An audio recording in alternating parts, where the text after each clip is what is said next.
We we will now call the meeting for the Calexico Unified School District meeting to order. Madam President, Ruth B. Duarte is not present. I will be taking over her duties for the time being until she returns. And if we can please have a roll call. Trustees present are Kim, Valenzuela, Romo, and Aguilar. Trustee Duarte is absent. You have a quorum. Thank you. Mr. Ureña, can you please lead us in the Pledge of Allegiance?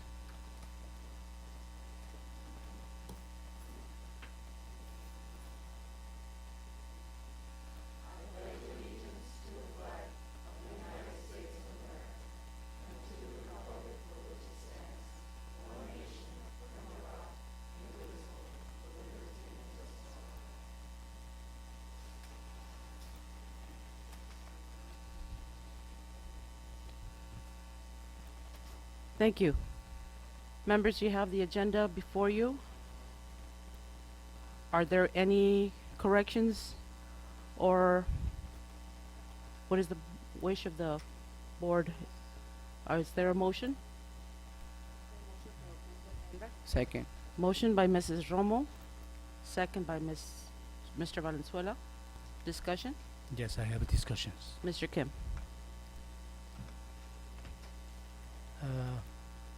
We have a regular meeting supposed to be put the 72 hours before the meeting. A lot of we post it and later on they're just modifying, review or modifying, change around. And a lot of the backup documents, they're not putting the 72 hours before the meeting. I understand the lawyer said not necessary to have the 72 hours, but again, we are failed to community to show our transparency. Even though some of the item, we don't have backup item yet. And loan documents and loan process, we don't have any documents here. It's a problem also. Not even public, not board members. How are we going to make the right decision for the community? This one is our board members, the promise to the community, to transparency. What is transparency? I said the secrecy. They just secret around, hiding around. They just don't give the community to have right information. Mr. Kim, do you have something on the agenda that you wish to modify or change? Modify. I'm not saying the how we put. My Okay. discussion is the how we put the agenda is wrong. Okay. I'm still entitled to the Mr. right agenda. I'm Fragali? talking. Mr. Fragali, has were the notices posted as they should be? All of them were posted except some information that we received today, and we wanted it on the webpage as quickly as we received it. I think there's a presentation regarding that tonight. Madam President, the only requirement with respect to the agenda is that it be posted. Regular meetings must be posted 72 hours in advance. The only legal requirement is that the item describe in 20 words or less the item that will be discussed at the board meeting. Backup material there's no requirement that backup material be posted with the agenda. But the only question that needs to be asked is whether the board secretary has posted the agenda within the 72 hours required by law. And was that done? Yes, it was. Thank you. The before 72 hours were completed, but alas, the backup document is not there before the 72 hours. It's not. Even they send me Mr. the- Kim, it's not a debate. Let's move Okay. forward. We have a motion. We have a second. All those in favor signify by saying aye. Aye. Aye. No. Aye. Motion passes 3-1. Superintendent's report, cash status update. Maya Randall. Can you Bef- please come to the While podium? while Mai comes up, let me read a letter, Madam Chair, from Mrs. Mallory, Imperial County Superintendent School, the official letter. I am pleased to notify, dear board members and Superintendent Fragali, I am pleased to notify you that in accordance with Education Code Section 42-127D, I have approved your 2012-2013 adopted budget, which you submitted to me for review. My business office has determined that the 12-13 adopted budget satisfied the state standards and criteria for fiscally stability. So we're safe. Thank you. Thank you. Ms. Randall? Yes, we have an approved budget through ICO.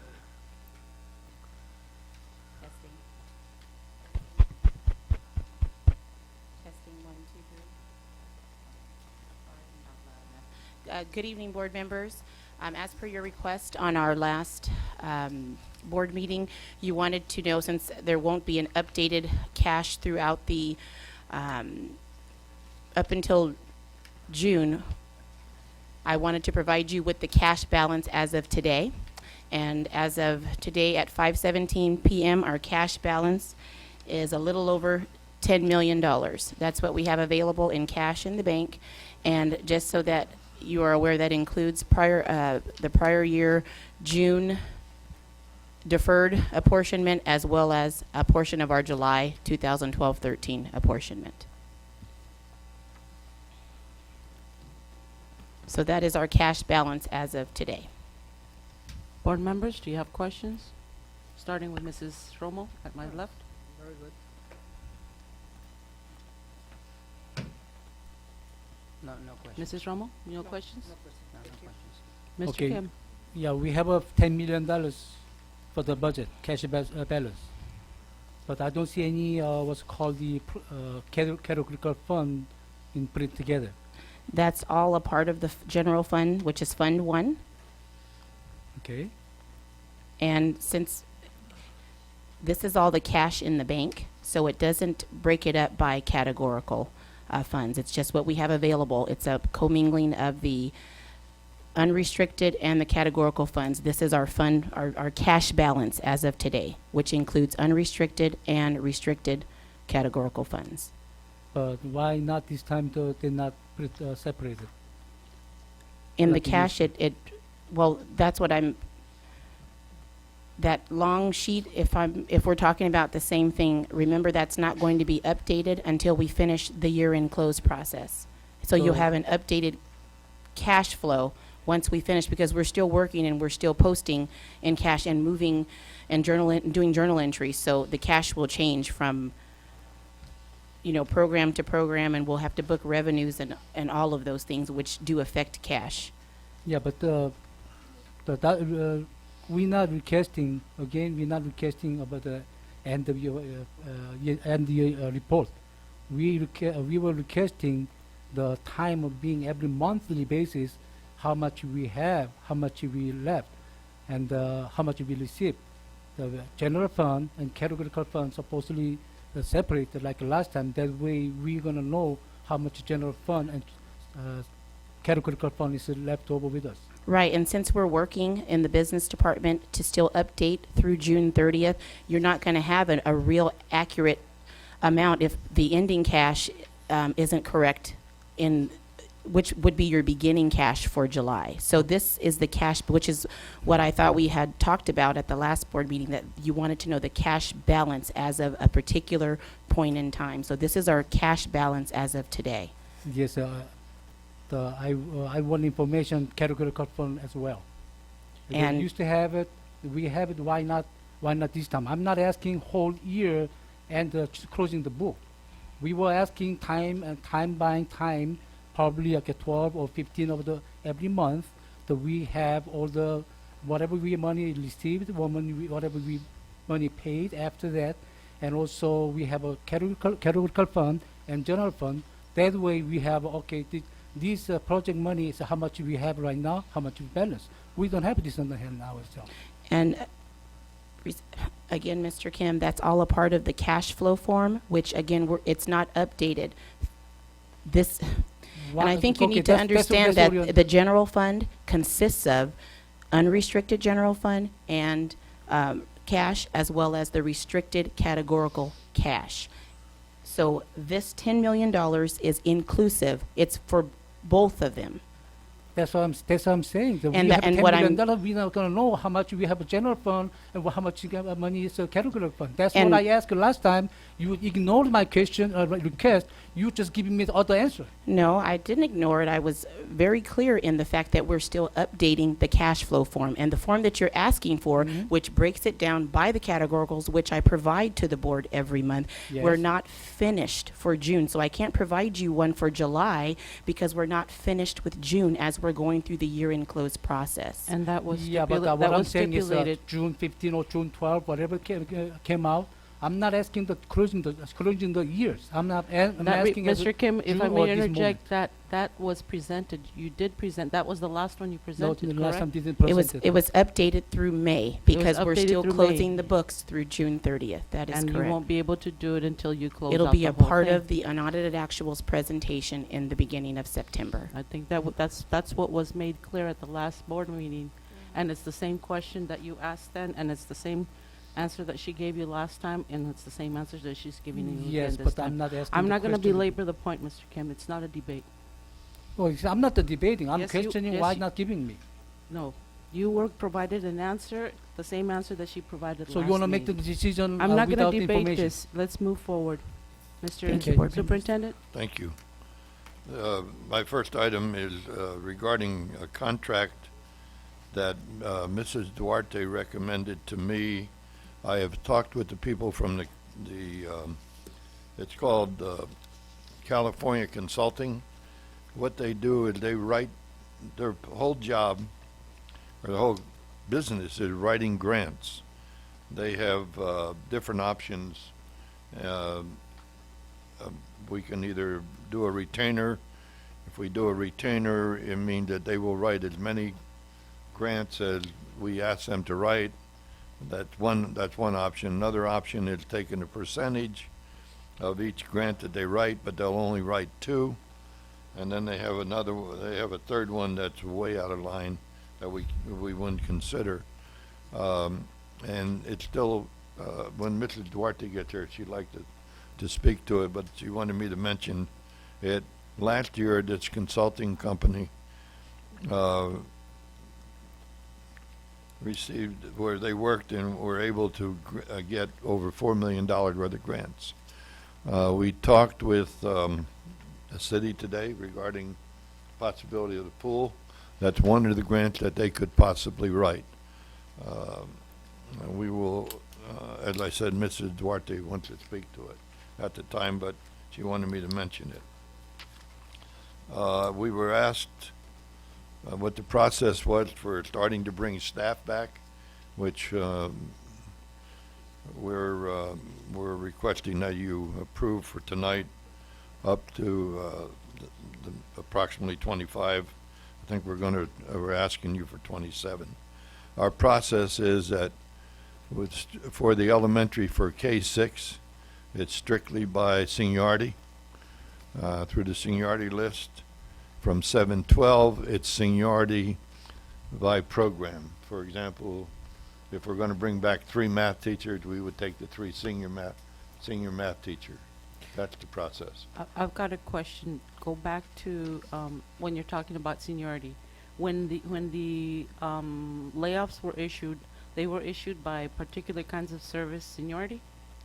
They were issued primarily by seniority, but yes, they were also by program. It was a Well, PKS. It was a Uh, PKS. PKS, So yes. are they being brought back in the same fashion? Yes, So it's by PKS, yes. seniority, not seniority across the board. No, not seniority. It- For K-6, it's seniority, because all of those teachers have basically the same credential. They have a Okay. K-8 credential.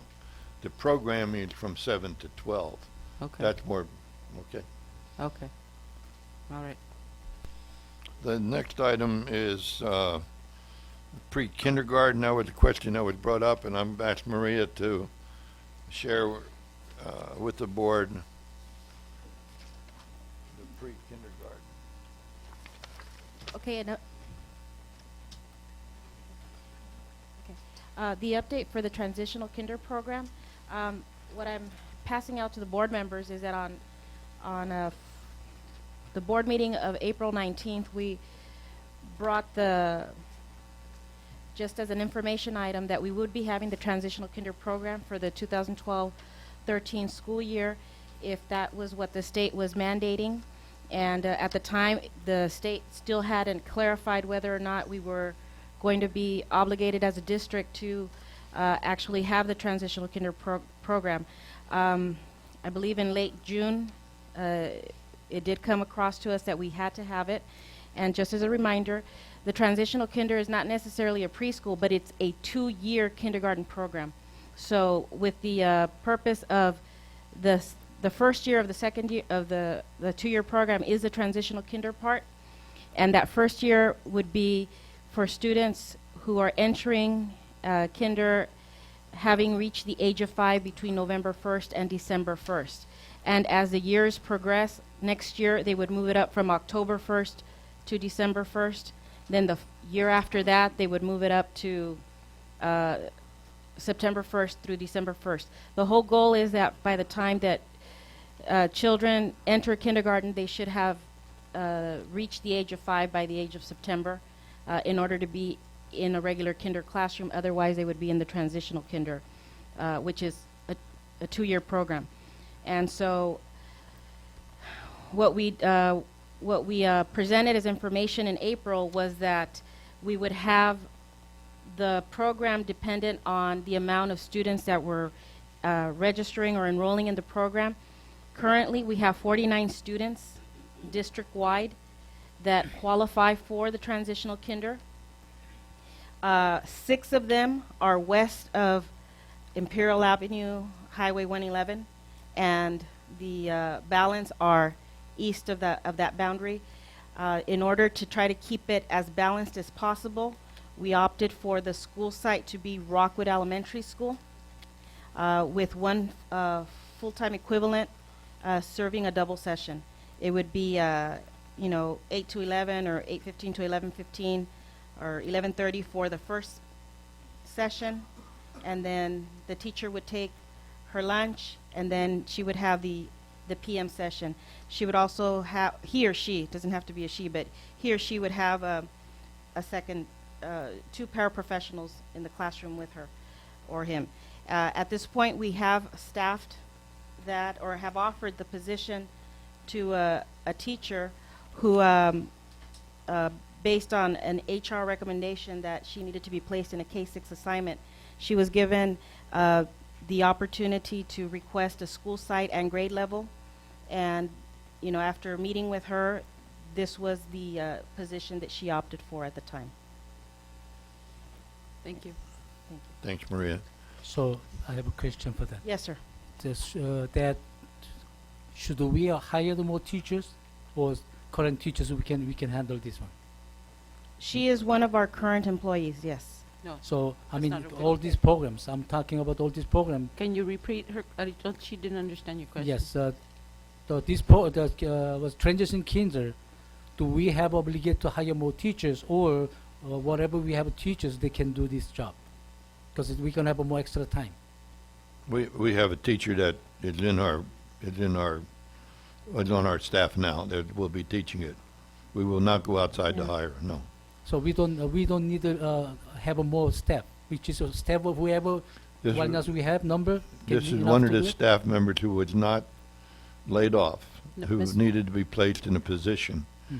And she was given this particular teacher was given the option of naming a school and a grade at the elementary level.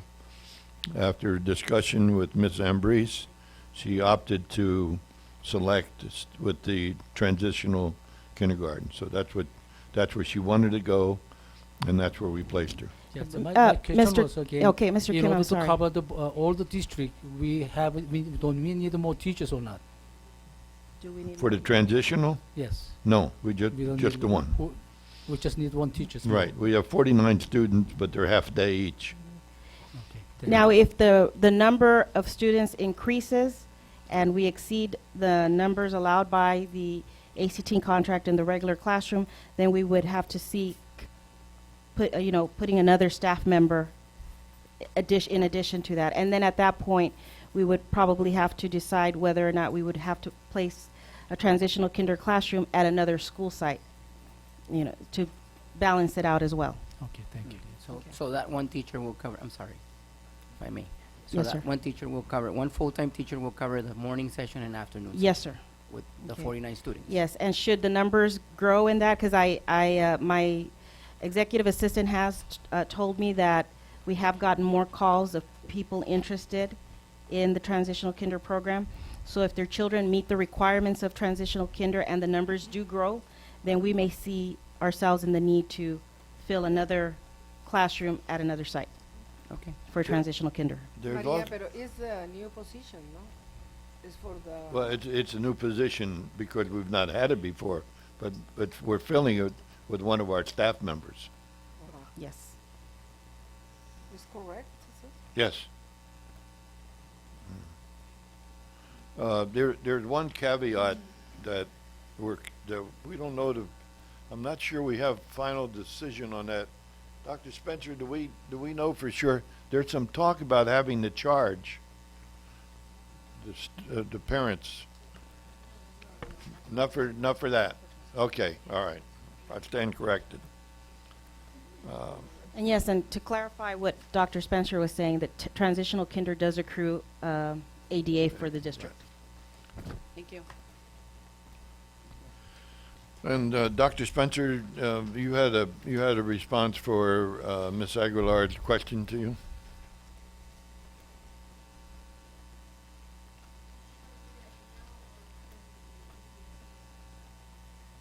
Why don't you do it? Why don't you?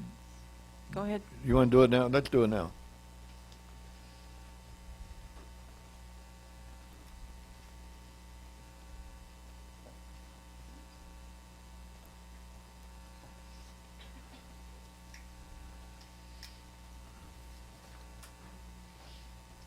Thank you.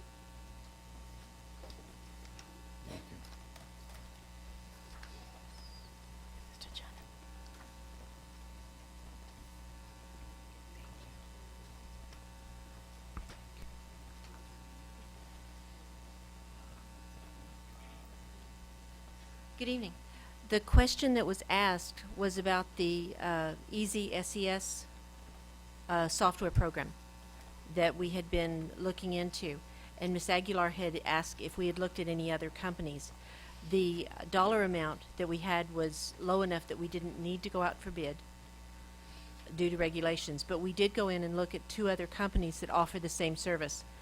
And if you will look at the spreadsheet that's provided, we asked several questions and tried to compare the services. There are yeses and nos for all.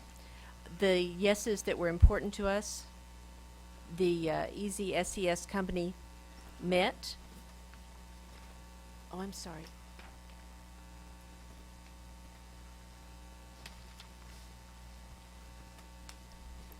The bottom line is that on the 3rd page, it has the prices for the 3 different companies. And Easy SES was the least expensive of the 3 that we looked at. Okay, can you move it to the first page so that the public can see exactly the type of services that so that they can see the comparison, please? And the things that we were looking at was if they would provide a data system that would allow us to monitor student progress, and that it would work effectively with the providers that provide the SES services for our students and the tutors that work for them. We were looking for a final report that would show our academic growth.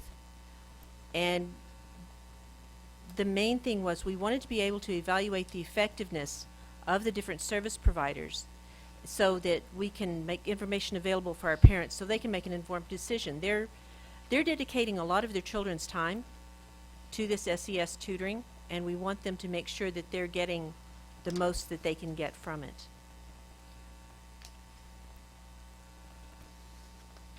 And this was just completed today, is why you didn't have it before. I've got a secondary question. On the Sure. second page, it says that training, staff will receive training. Yes. So it says yes, but only for only one staff member. And the staff member that, right now, it's our thought to train would be the secretary who handles this, the SES contracts, and then she could be a trainer of trainers if we needed anyone else trained. Okay. You're talking about this one, so the ACES program. No, this is SES program, the supplemental educational services. This is These for are- like the tutoring services? Yes, it's the tutoring services.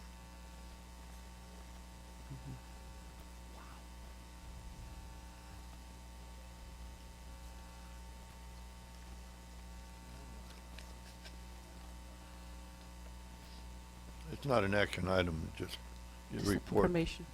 Oh, Okay, okay. thank you. Oh, you're welcome. Thank you. Madam Chair, that's all I have for today. Okay, Thank you, Mr. Superintendent. Mr. Fagelli, what happened to the grant I gave to you several times? Even the homeless youth, homelesses? You gave me 3 grants. 2 of them we already have in existence with the county. And the Okay. third one would, the MESA program was one. There was one for counselors, that, The mass program, yes. that the county is working on, and we're working with the county. What about the youth, the homeless? What? Homeless youth programs? We checked into that, and it's too late for this year. I had Mrs. Armandati check that out, and we did look into it. The deadline was the 6th, and we had it. It was late, and we were not going to be able to get it done. We are applying it for next year. Okay, I have another one here. It's 500,000 for the libraries.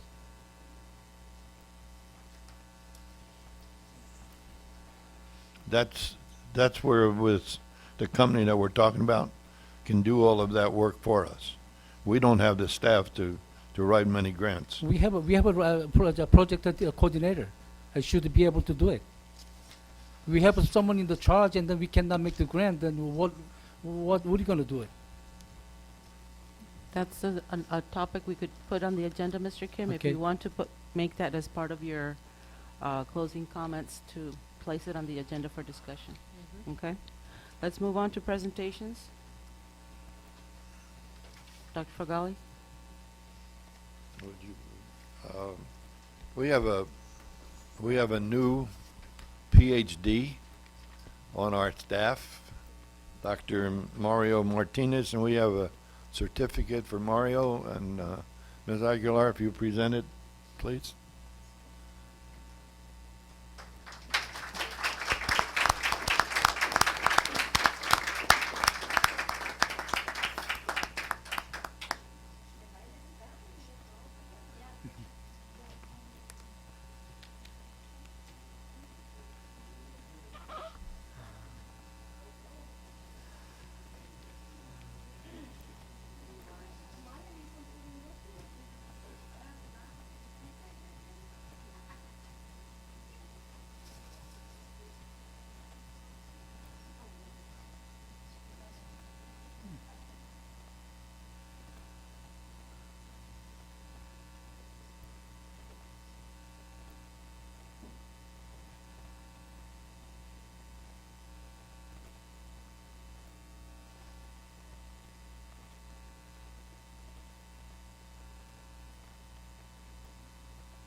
Real quick. First of all, let me say thank you for this recognition.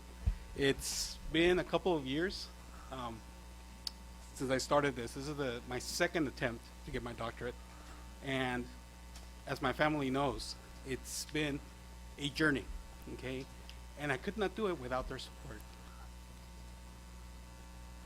One of the reasons that I got my doctorate was not, well, he's not here right now, was the promise I made my dad. In fact, there was the promise I, it's okay. It's all right. It's a promise I made my dad the day before he passed away. And it's been because of him that I've wanted to finish getting my doctorate. That's one reason. The other reason was because the students of Calexico need, one, a role model to help them understand that everything is possible. Okay? That's one. And that with the support of family, my lovely wife, Elisa, my daughter, my son who's at home relaxing, my sister who's here, my niece, and my nephew who's working. I couldn't have done that, okay? But one of the persons that I kept pushing me and asked me to finish is right there, my mom. Yeah. And I did that for her too.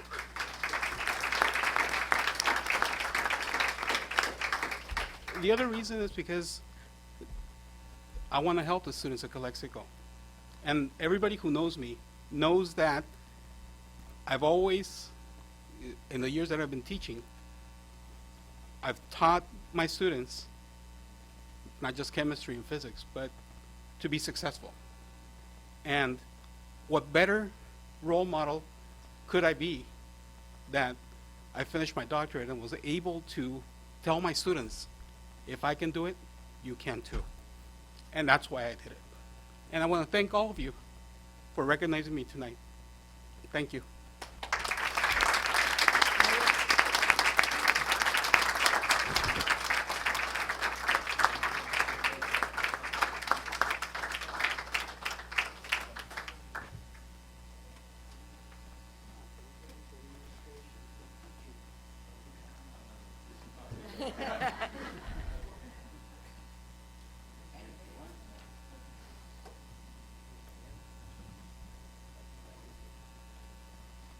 Yo quisiera pedir un aplauso para la mamá de Mario, que trabaja con nosotros y que es una gran mamá. Señora, Dios la bendiga. Thank you.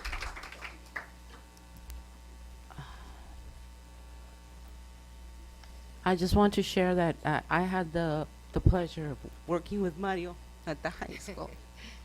And he recruited me to help him advise, be co-advisor with Mecha.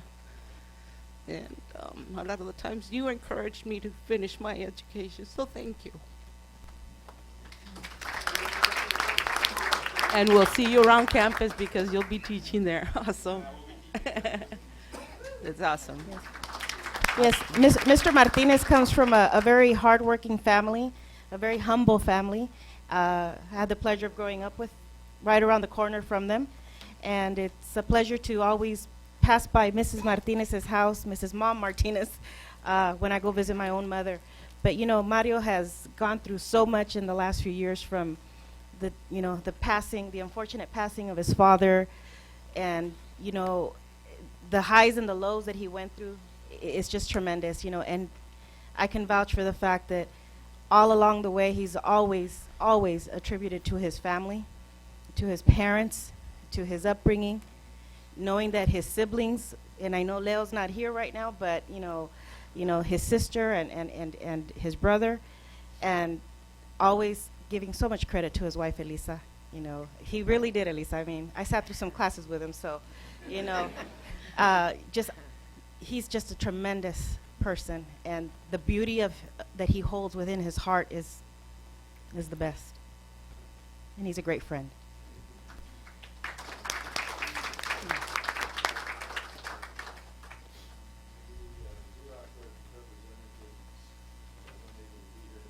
Your mic's not on. Thank you. The Xerox representative was unable to be here tonight. He will be at our next board meeting. And we will have documentation prior to that time for you to review. Thank you. Next presentation. Spectrum.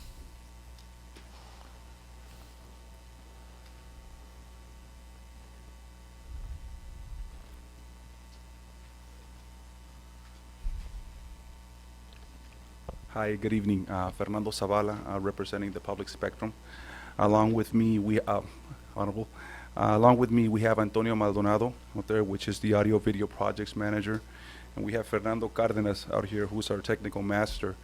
They both play a key element in, of us through the process of which a meeting it's recorded and goes to uploaded. I know I don't want to take much of your time, but I wanted to talk to you a little bit about our process, you know, and the way these systems are being recorded and the systems that we currently use, which is Brightcove. Brightcove system is one of the 3 largest web servers nationwide, and that's the system that we've been utilizing since we first started the Public Spectrum. And one of the reasons why Mr. Simmer, who is the president of the Spectrum Advertising, Item they wanted E, to get comments involved. from the public. Excuse us for a second. It's because we wanted to help our community and grow our community in regards to open government. And we have partnered up with several cities here, with the city of Calexico, who we have Mr. Moreno here, the Imperial Irrigation District, city of Brawley, and the city of El Centro. And just want to add that all the cities that we've been partnered up with have renewed the contracts because they see the benefit that this brings to each government official. Obviously, you know that yourselves, you're a public official. The people need to be informed of what's going on with the community, and the involvement of the citizens nowadays is incredible. I mean, everybody wants to be involved, and with this accommodation, I mean, you basically give access to them 24 hours, 7 days a week. So it's really a neat program to have.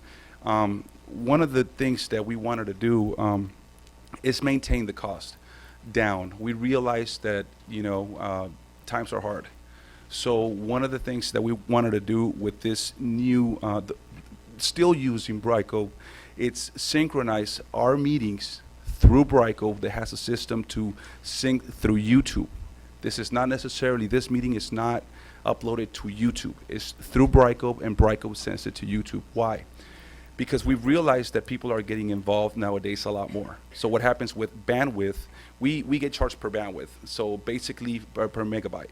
So basically, the more people are viewing this product, the meetings, well, obviously the cost is higher. So what happens then? You eventually have to raise your prices. You know, if people are getting involved, they're going through your meetings, and they want to view they see what's going on. There comes a point when obviously you have to raise prices. So we don't want to do that. So we try to figure out a way. Okay, how can we do this to keep the costs down at the same rate? Well, we decided to, like again, synchronize through Brightcove to YouTube, so the bandwidth won't go. We won't get that extra expense, and that way we can maintain the same price, which is a cost of $400. There was a revised contract I might add before I go further that was emailed through the superintendent with the price change, so we can help accommodate hopefully your needs, especially in the exceeding hours. But with that said, some of the benefits that you'll see with Brightcove that you won't have with anybody else, it's in our own video cloud. Okay, you have the privacy aspect of it, which is if you're with Brightcove and you click on the video portion of it, on the side, you won't have any videos related to anything else. It's just the videos, meetings that has to do with the Calexico Unified School District. Okay, when you sync to YouTube, then you have other related videos, which is anything that's related with Calexico Mariachi Festival, anything's related. So that's what you see. But you still have your video. But again, it maintains your costs down. So that's just an option. If you want more technicalities of it, Antonio can give it to you. But basically, what are some of the reasons why you should consider, you know, partnering up with the Public Spectrum? Basically, is the agenda sync. The agenda sync, we've come to find out from staff, from citizens, that it saves them plenty of time. Even when it comes to minutes, we've had phone calls from different staff people throughout different cities that say, oh my God, you know, I missed this item on the minutes, so I can always go back to your system. Yeah, all right, Fernando. You know, so it saves a lot of time. The information is there, and it saves the cities money, really. Especially, we've gotten some good quotes from the city of Brawley that I will share with you. That, you know, they had a person in each meeting taking minutes. Now they don't have to. This saves them a lot of money, on staff time. So that's something to consider, because, you're not only going to be getting a good quality video with the agenda, keeping people informed, but at the long run, even though it's a year contract, 30-day notice, you don't want to go further, that's fine. We like to say we're neighbors, we're local, you guys know us, so, a 30-day difference, that's fine. All that we're trying to do is help our community, and this prices that we're maintaining, they are for our community, which it's you guys. We definitely are trying to grow eventually, go to San Diego, expand it nationwide, why not? But basically, we do want to partner up with you guys. We do realize, as you can see there, you have a link. Can you go back, Antonio, please, on your homepage, where people can have access actually through your homepage by clicking on the link right beside you. And that actually takes you to the meetings. See, in all these meetings, they'll be archived. Not only on video, but we also provide Mrs. Burgos with a copy of DVD of each meeting for your own archives, just for your reference. And anytime you guys want an extra copy, of course you can go ahead and refer to us. And that takes you to the public spectrum. And as you can see, you have 4-hour meetings. So you click on one item, go ahead and click on item number 10 or anything, Antonio. And it takes you straight to the item. So obviously, again, time consuming, it's not time consuming for you guys. It's easy, accessible. And in the long run, it does save you money. Instead of purchasing your equipment and coming to find out in 2 years, in 2 or 3 months you don't want to do it anymore, you're stuck with $10,000.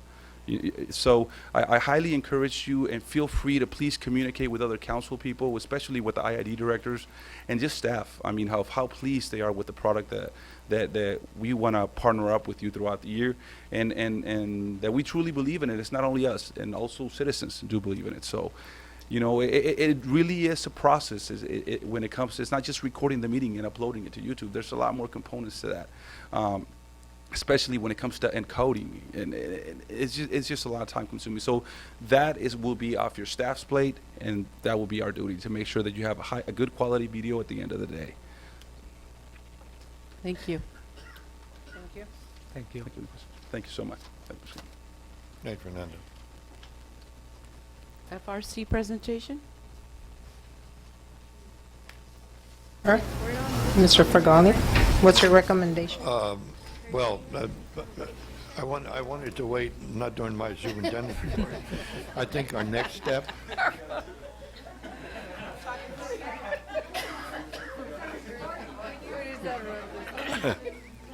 That kind of surprised me. At this point, I agree that we should use Spectrum and at least continue as long as we can afford it. And I know that we are continuing to talk with them about pricing and so forth. But they do an outstanding job. I've known of Spectrum for a long time. So if we're going to do it with anyone, I certainly would want to use Spectrum as our company. We have not approved a contract, correct? No, we have not. Okay, so that will be- That would be. And so that's to be determined once you get That would, if we had, future pricing and so forth. we'll get that pricing for you Okay. and bring it back to you. Thank you. We'll now go to comments from the public. We have for FRC. Oh, I'm sorry, FRC. I'm like, FRC. FRC, I'm sorry. Thank you. I apologize. Hi, good afternoon. My name is Hortensia Armendariz, coordinator of the Family Resource Center and Student Services. Each of you have a handout.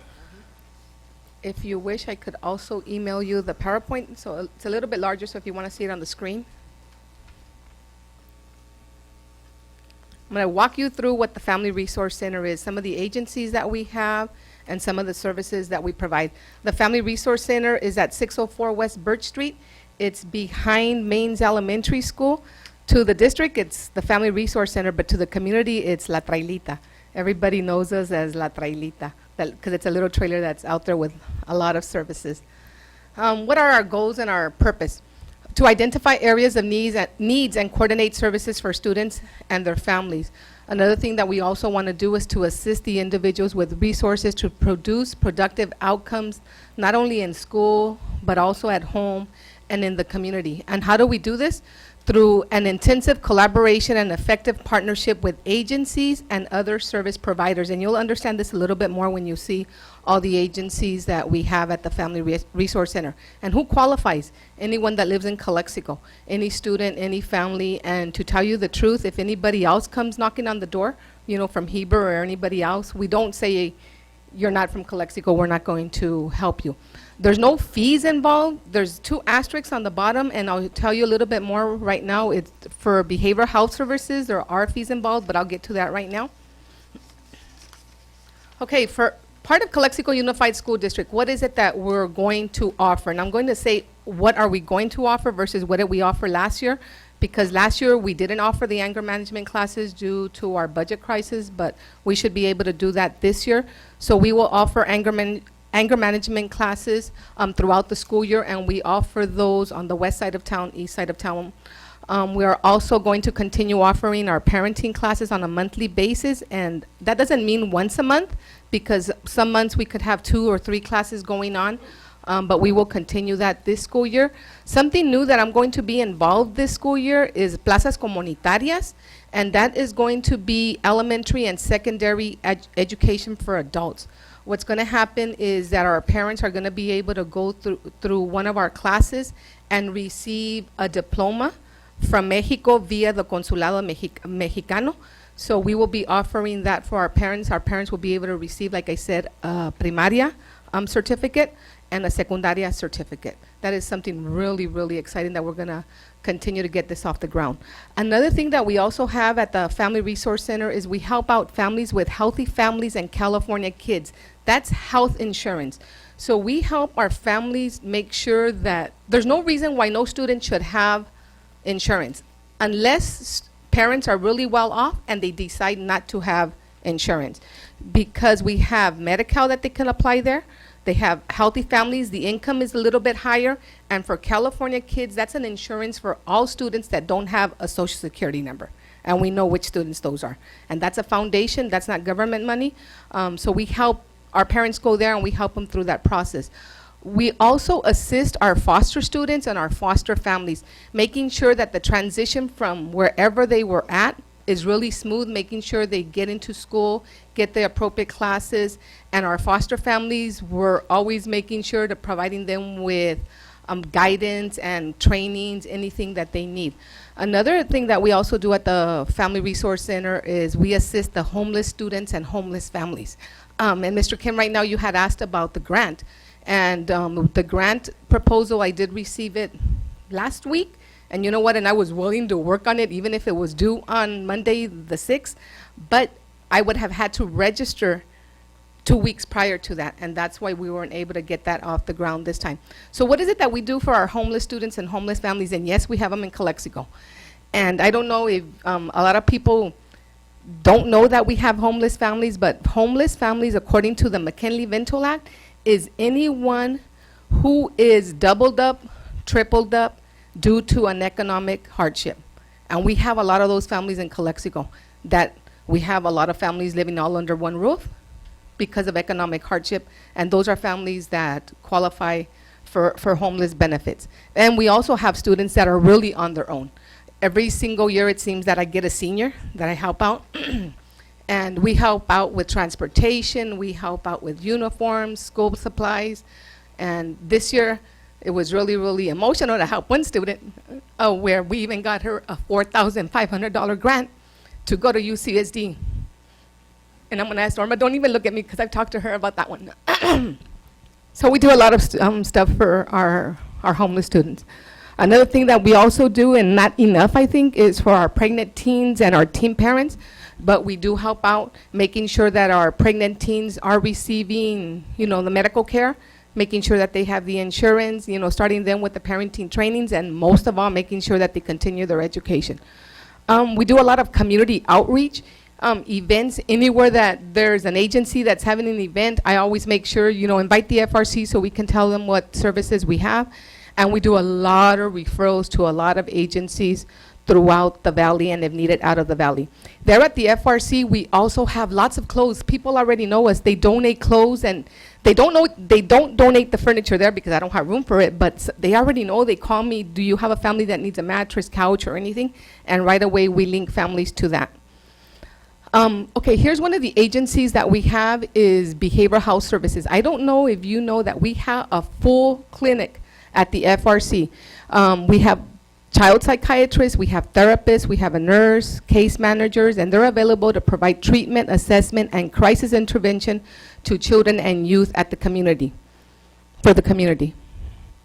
These are all the staff members that are there in that little trailer. You might not think that we have all those people there. So as you see, we have a supervisor, 2 psychiatrists, a nurse, clinicians, 2, which are the therapists. We have 4 case managers, and those are really, really nice to have because they're the ones that go out and do the home visits and also meet students at school and meet with teachers if necessary or administrators. There's an office technician, an office assistant, and a medical records person there also. So that's all on one side of the trailer. Part of Behavioral Health Services, what we also have, it's not there at the FRC, is Vista Sands. And you've heard about Vista Sands.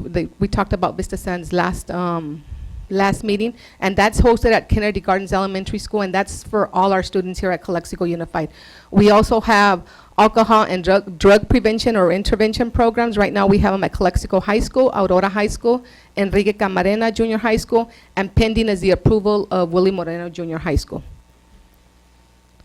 Also there, we have one more agency, which we have 2 different people there. We have Joel Dueñas, who's an eligibility worker, and he helps our families with the cash aid, food stamps, Medi-Cal. So our families do not have to go to El Centro. He also helps with minor consent, and minor consent is really helping our teen moms or our pregnant moms, our teen pregnant moms, make sure that they get their Medi-Cal services to be able to get medical care. We also have and Joel Dueñas is there Mondays, Tuesdays, and Wednesdays, usually from 7:30 to 5:30. We also have our social worker, Maria Rubio. She comes out from the CPS office that we all know, but her hat, she doesn't wear the hat of the CPS worker that we all know that is usually there to remove students or remove our children. She's there more of prevention and intervention. We have referrals from our schools that they're asking for help. She goes and does the home visits, assesses what's going on, and continues to help them to make sure that children are not being removed. Okay, other services, and that's just a small list because the more I think about it, the more services that we have. What I do is anybody that is willing to come and help our students or our families, I open the FRC and say you can have you can offer the classes at the FRC. Other parenting classes that we have some provided by ICOE. We've offered the nurturing parenting classes. We've offered those at Blanche Charles, Maines. We've offered them at Calexico High School. We've offered them at Aurora. This year, we're also going to have the CAP Council, which is Imperial County Child Abuse Prevention Center. They will be offering classes on Monday evenings. They're at the FRC to start off because I'm hoping to get them in the schools and offer them at the schools. We're also going to have from IVROP, they're going to be offering classes for our dads, Project Padres. So again, we'll start them off at the FRC, but I'm hoping then to transition into our schools. We also have nutrition classes that are provided by Imperial County Health Department. Other things that we do, just for you to know, Calexico Police Department in December, they do the Kids and Badges where they take our students shopping, and they usually take them at Walmart for about $100. That is really, really nice. So I'm involved with that. Through the FRC, we have food baskets, and they're always donations from our community. We have the food baskets in Thanksgiving and Christmas. In December, our students are really, really lucky because we have a lot of gifts from them. Calexico High School seniors, through their Christmas or their senior Christmas, they provide all the gifts to the FRC, and then we disseminate. We also get gifts from Calexico High School ASB. Neighborhood House, the City of Calexico, and from community members. We always have community members calling up and saying they want to help if I have names of students. I don't give out the names of students, we just provide the gifts. Nancy Castillo, on a yearly basis, was giving backpacks to us, so we always give backpacks to our students. The other one that's right there, the REAP, the 30% discount, I don't want to take it off. We don't no longer do it there, help at the FRC with that, but I leave it there because I always want to make sure that our families know to apply for the 30% discount. If you look at your IIID, put an extra I, your IID bill, we all pay into this program. So I'm always asking our families, are you enrolled? Because if they are enrolled, then there's funds where their utility bill can be paid for twice a year, and you know when it is in Calexico, in the summer, right? Another thing that we also do is through the VITA program is free income tax preparation. There are volunteers that have been certified by IRS, and they go in on Fridays and Saturdays. I open up the FRC on Fridays and Saturdays, and it's free income tax services for our families. Another thing that we started last year is Sight for Students. Through the VSP, they gave us about 100 or more vouchers where students can go into the FRC, get a voucher, and go get their glasses and their checkups. But the thing is that these are only for students that do not have insurance. So that was it. If you have any questions for the FRC, and there's a lot of other things that we do. I started to write some. For example, we started the prom dress drive. So we had a lot of girls with free dresses to assist or to attend the prom. We have also from Amigos de Alejandro, it's a support group for families that have children with cancer. I have a lot of communication with Children's Hospital with some of our students that are there. We help out coordinate transportation, not through the district, but outside agencies. I help families get appointments for immigration purposes. We coordinate a lot with the recreation activity, especially right now in the summer where there's a lot of free recreation activities and movies for our students. So that's a little bit about what we do at the FRC. So any questions? Yes. Good, lots of questions. Mrs. Romo? Thank you. I need more information for what is the data for the student attendance in the 3 years? You're asking what is the data for the, Is the program for Family Resource Center? No? You know what? If you heard what I said, what my title was, it's the FRC Coordinator and Student Services. I provided you the FRC information. My other hat is Coordinator of Student Services, where I help out with, I facilitate the SARB hearings, the expulsion hearings, and monitor the attendance. That's a whole new presentation. But you know what, just a night ago, 2 nights ago, I emailed Mr. Fergali and Mrs. Ambriz with all our data, and I broke it down by codes, excused, unexcused, makeups, immunization, you know, I could do another presentation on attendance. I would love to do another presentation on attendance. This information is for email, Dr. Fergali? We'll get that to you. I need the information, please. We'll have that to you. Okay, thank you. Mr. Valenzuela? Mr. Kim? Yes, I believe last year I was requesting you about the city ordinance about the students' curfew time, and even the school time, they cannot be outside the school street. There is a city ordinance on truancy. And you know what, Okay. like I said, I would love to do a presentation on attendance. Just a few days ago, and I don't even know what my days are, a few days ago, I emailed to all the administrators a PowerPoint that I use in our parent trainings that I could come and share with the board members, and then also give you some data on our attendance. You know what, if our students are not in school every day and on time, how are we going to expect them to succeed academically? Yeah, so I believe that we need to have all the necessary documents. Our school district needs to be, I believe, from the board to present to the city of Calexico to enforcing the students' curfew and even the school hours too. That way we can keep the students out of the street. I agree with you. That's probably something, an item that could be placed on when we have soon-to-be joint meeting.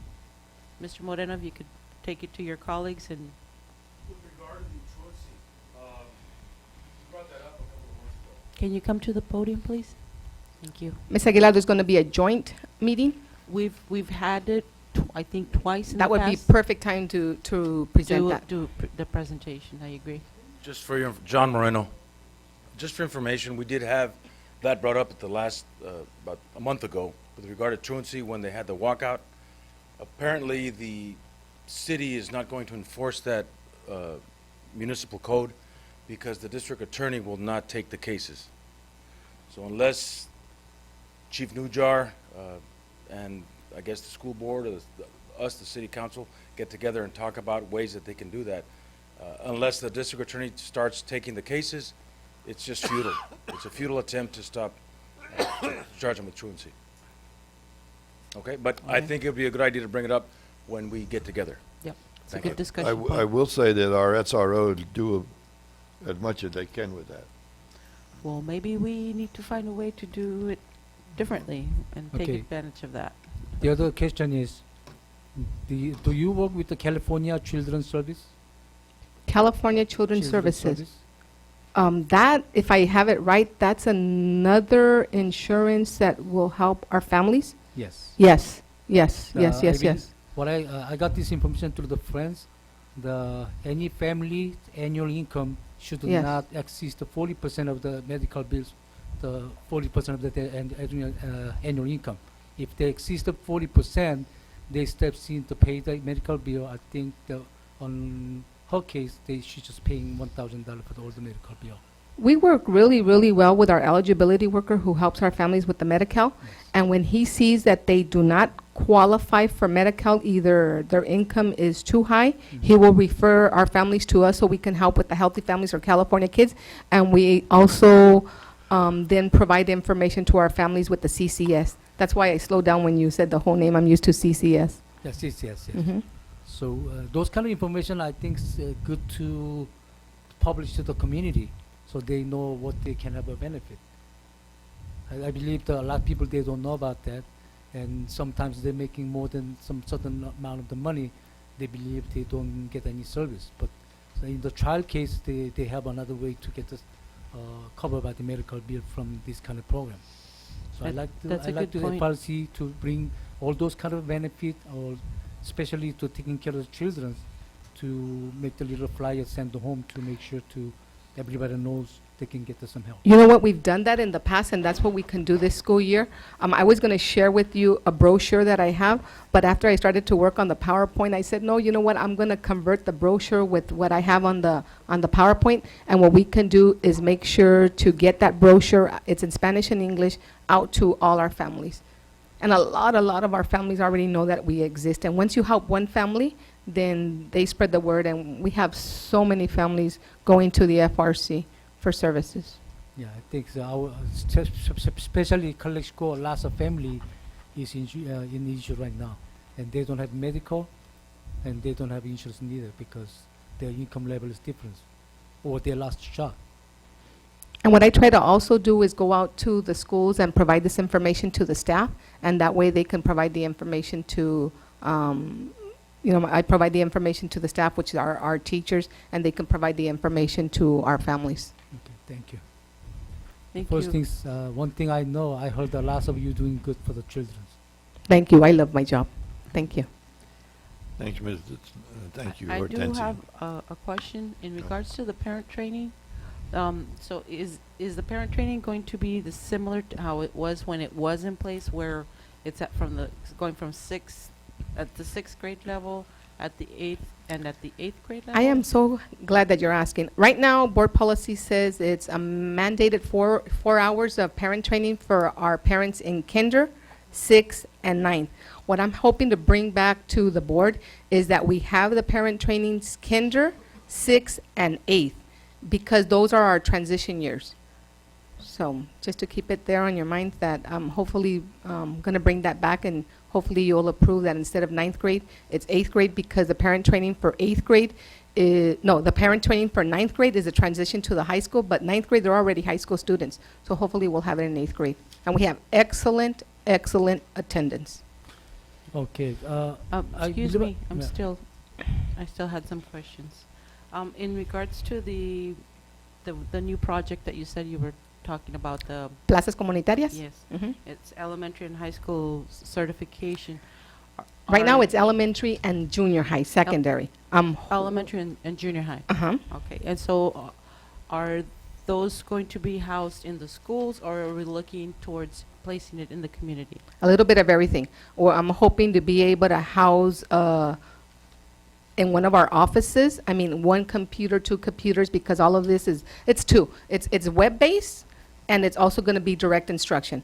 So if it's web-based, I'm hoping to be able to have a few computers in one of our offices we have the laptops that we use for the income tax purposes, and I'm hoping throughout the year we can have those available for our parents who feel comfortable using it through web-based. So I'm hoping that we have services at the FRC, services at the sites, and services out in the community. My final question is in regards to the program where it's preventive child abuse. Mhm. And I know that you're doing presentations, so are those presentations also provided to or done for staff and, I want to say staff and faculty, but yeah, that's what it is, staff and faculty. You know what, for child abuse, we have gone out when the sites request, we have gone out, and I've gone out with our social worker to present to our staff regarding child protective services, the reporting and what is the protocol, what is the process. We've done that. I've been involved at Willie Moreno. We did a presentation. Oh, and a presentation here for the administrators. Those were the two that I was involved. So is that done on a yearly basis, or, in other words, do we have record that everybody's been trained, or is there? I don't know if we have record, but it should happen on a yearly basis. Okay, can we check that and see if it hasn't, to maybe implement that? I know that this last school year, we made sure that all the administrators went through the training, and I offered the services at both of the sites. That doesn't mean that the rest of the sites didn't have it. I don't know. Exactly. All right. Thank you, Mr. Kim. Mhm. You had a question? Yes, I think your question of what I was going to ask it, you asked already Oh. about the elementary and secondary level. But I still like to request Miss Hortensia, Miss Almendares. Almendares, huh? If they possible to through the high school diploma to from that program from the Consoladores Mexicanos, Mhm. and I believe a lot of parents for them to maintain the kid in the school, they raise the kid, and they have to learn the English. That's the another side that they have to get the diploma from the high school. If they have another option without English, they can get the high school diploma through the Consoladores. They keep some certain level of the education, maybe not in English, but they can keep some level of education. You know what? For right now, it's to start them with making sure that our parents have their elementary and their junior high certificates. Right now, the Consulado is already working on helping out with the high school diplomas. And I really got involved with this because I really wanted to offer more services for our students, especially our students that cannot pass the Casey. And it's usually the English language arts. I thought, okay, if we have the Plaza Comunitarias, maybe they can get their high school diploma through that. What they do have in order already is, they have it in order in some different plazas, is also higher education at these top universities.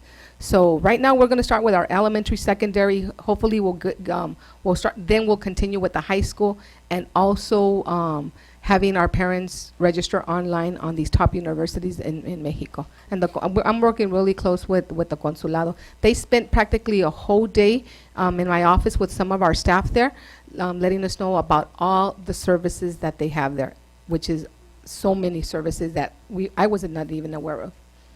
And I was shocked that when during called the nomination process, tried to get their sign. Some seniors, they cannot write down their name. Even they don't know how to write down their name as a sign, they just put the two palitos. It was a shock.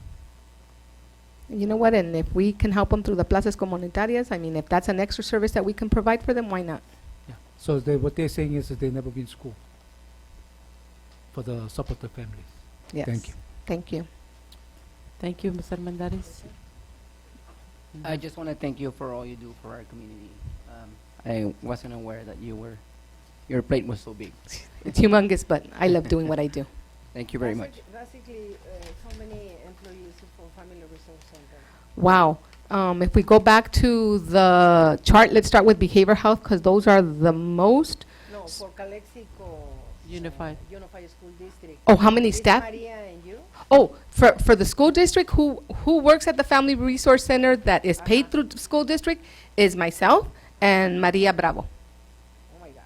And we do a little bit of everything. Sometimes it seems like we work for behavioral health, that we work for Department of Social Services, that we work for INS, that we work for, but we love it. We both love doing what we do. Okay. Thank you Awesome. very much. Thank you. Thank you.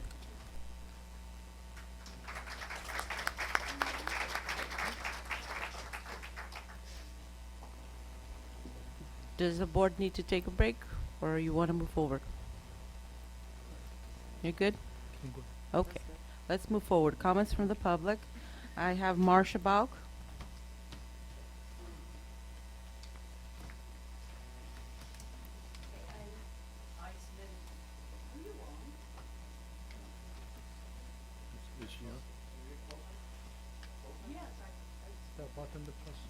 Is the red button on? No, it wasn't. Hey, I feel real proud of myself. I can do email, and I can do Facebook, and I can do the web and do all my IEPs, but not everything. I submitted two things that I want to speak about, and I'll go with the easy one first. There is on H7 an action item coming up for a Unity conference in October. I want to say, first of all, that I am in favor of sending the 3 board members to this Unity conference. Everybody needs more training. And the good thing about this is that food is included in this conference. My question comes for the dates. The conference is on the 5th and the 6th of October. And according to the action item on the agenda, they've put in for the 4th, 5th, 6th, and 7th. Now, as a teacher, when I had to go to conferences, or when I was able to go to conferences, we always drove up in the morning. This conference is in San Diego. So we get up and leave and make sure that we got there at the beginning, so we didn't have to go the night before and spend hotel time. When the conference was over, we also left then, and we wouldn't need hotel. So that is the only thing I'm questioning, is the time, I am assuming, going up and, coming back. I also want to hope that you carpool, so that we're not paying mileage for 3 different cars to go to San Diego and back. And the other thing I'd like to mention is that when teachers go to conferences, we share rooms, and it's lots of fun. And a few years ago, when you sent a heck of a lot of people to Phoenix for the the PLC thing, you even put 3 people in a room. So that is something to consider. I know the board members probably don't want to share a room with each other, but when I see a penny, I do pick it up. I always pick it up because more than, they add up. So anytime that we can save a little bit here and there, I think it's worth saving. So I am in favor. Just think about some of the costs and saving the costs. Okay, thank you. Ms. Bauk, your second one? No, I want to have a break. You did submit it with timely. This one is going to be a hairy one, okay? That's all right. Harry's what we Oh, do. yes, and my name is Marcia Bauk, and I do teach at Main School, and this will be my last year. Okay. Gotta go down fighting. There's a nasty rumor going around that you're going to add students to our classes in the QEIA schools, namely Rockwood and Mains. Last meeting, Diana mentioned something about that, and Ruth commented. Diana was speaking about how much money that we got through QEIA, and Ruth made the comment, well, it doesn't cover everything. So I'd like to, if this is indeed not a rumor, but a real thing, I'd like to thank everybody. The business office must be really doing a bang-up job, because the district is paid $500 per pupil in K through 3, $900 per pupil in 4-6. Last year, Rockwood got at approximately $343,737.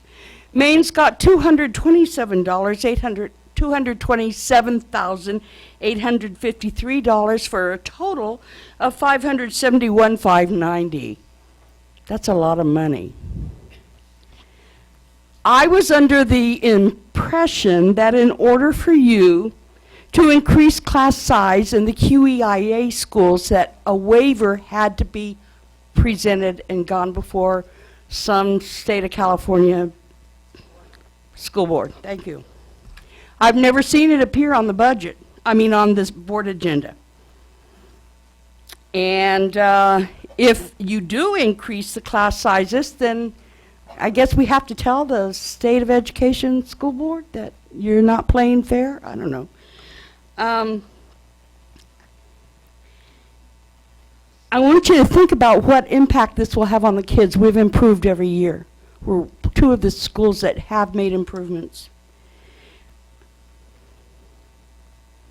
I found out that we don't... Okay, never mind, thank you. I want to ask you, what about the kids? Last week, Norma pointed out to the mission statement when she spoke about hiring teachers back and said, what about the kids? It's on the mission statement. I really thought that all of you had run on the agenda of honesty. This isn't being honest. And it seems like if this does go through and we do fill up the rooms on the QEIA schools, it's the same old story, only in Calexico. Thank you.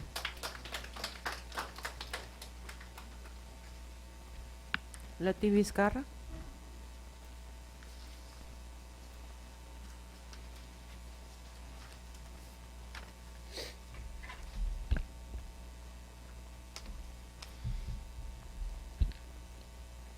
Hi, good evening. My name is Leti Zuno Vizcarra, and I am a parent of 3 children here at Calexico Unified School District. And I'm here tonight to speak to you, the board, about a couple of concerns of mine. One is the class size, and you just heard a teacher's concern about that, and I share the same concern.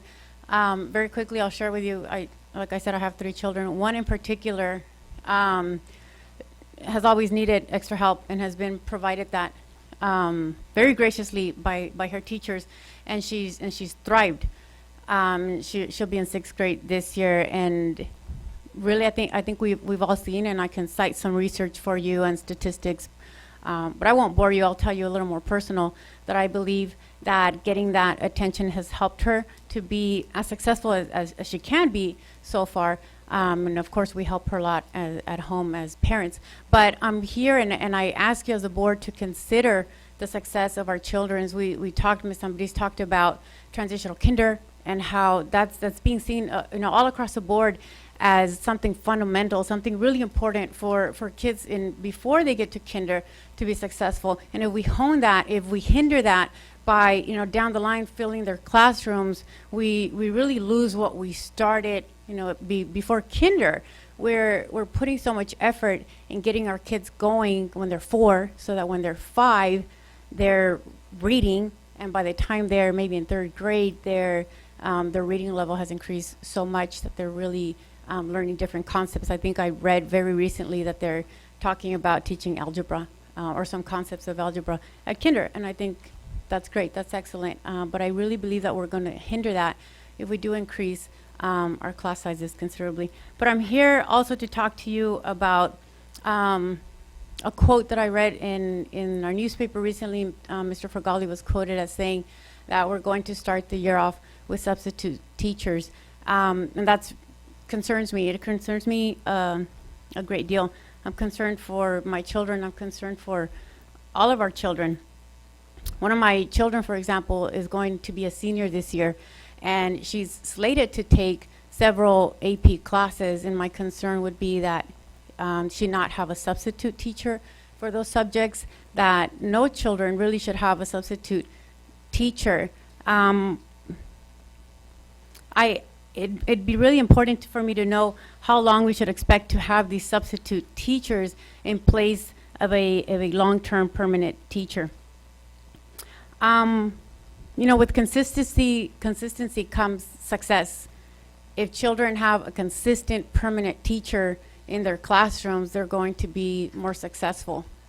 If we start the year off with substitutes, I can tell you as a parent, we won't get that. Thank you, board, tonight for your time. Thank you. Ms. Vizcarra.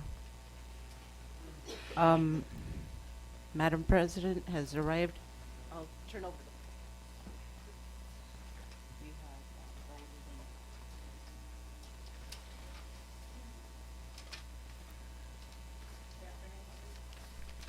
Good afternoon, everybody.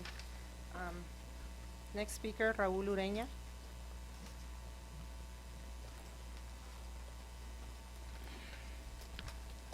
Thank you. My name is Raul Ureña. I came here today to address a problem here in Calexico, and it's the unquestionable amount of inequality within our district. You can just compare Blanche Charles, Cesar Chavez, or this very district office to other schools, and you'll see that here at the district office we have air conditioning that works, we have hallways, we have lighting. The ceiling hasn't fallen when it rains. That's what happens in my classroom.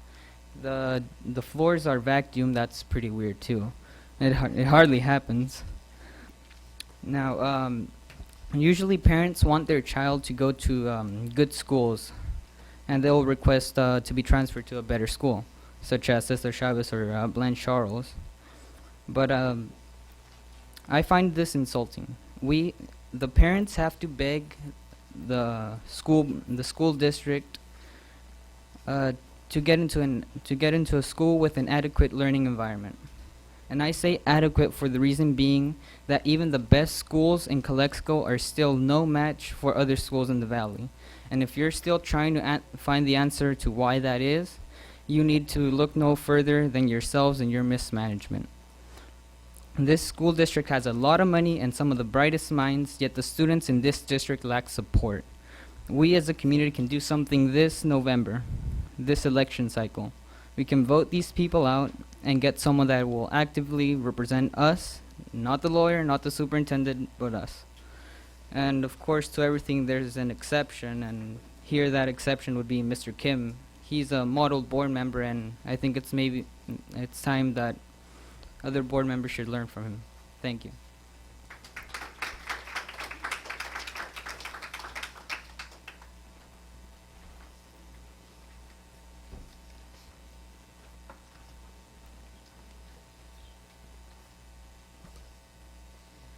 Next speaker, Diana Harvey.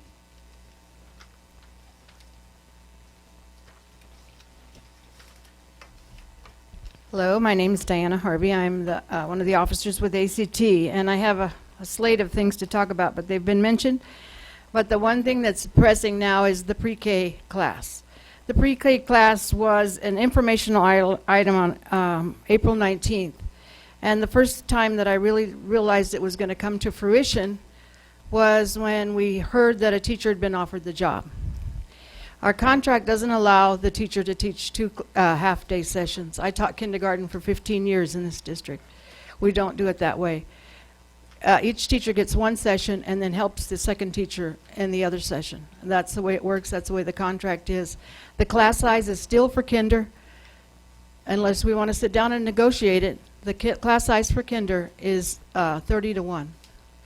Now, 30 to 1 is not 30 times 2 to 1. It's 30 to 1. So the lady that was offered the class, and by the way, I have other teachers that have asked that as soon as I heard that the job was going to be posted, that they could apply. And you've already filled the position, which again is another violation of the contract, because this was a new position. It isn't something that we've always done before. So not only do we have a violation, and you know, we can't come and say to you, you're violating the contract until it happens. So when this happened on April 19th and you said informational item, and the board never approved it, we thought it was still an idea of just floating out there. We didn't know it had come to fruition. And now it's coming to fruition and you're implementing it, and now with all the wrong steps are you taking, going down the wrong path. Again, the contract is going to be violated. We're going to file a grievance. The people who wanted to apply for the positions have not been given the opportunity, and the class size, we don't do kindergarten where it's one person handles 60 kids or 50 kids. The class size is 30. Now look at me like that, Mr. Fregali, like I'm talking to you. As I am telling you what I do know because I know it, and that's what way it says. Now I have 45 seconds. The QEIA dilemma about the funding and increasing the class size. We in ACT had an idea that must be what's happening because you didn't have enough teachers coming back. So where were you going to find people to teach these classes? He was either going to be raise the class size to a certain higher number, I won't say how many, or you increase the class size of the QEIA schools, and for that purpose you don't need as many teachers, unfortunately. So we're still in a dilemma here, and we have how many days till school starts? Now I think we're down to 5. And please don't start classes with substitutes. It's not fair to the kids. It's not fair to the students. Thank you. Mrs. Harvey, I have a question for you. Are you referring to pre-kinder, or are you referring to transitional kinder? Well, there's preschool, and there's a pre-kinder, which is called pre-K. It's called transitional and kinder. also called transitional. Yes. Yes. Yes. Transitional kinder, by what I read today, it is not considered a new class or a new grade. It is considered a 2-year kinder. Therefore, it is not new to the school district. And Well, I apologize, I don't have that in me Okay. with me. It's in my car, but at Well, a break, I will get it to you. I'll be glad to share you with the article that I read. This is the first time in 100 years that our state has added a new grade. It's not a new. They don't consider it as a new grade. All right. Well, we still have a class size limit. Okay.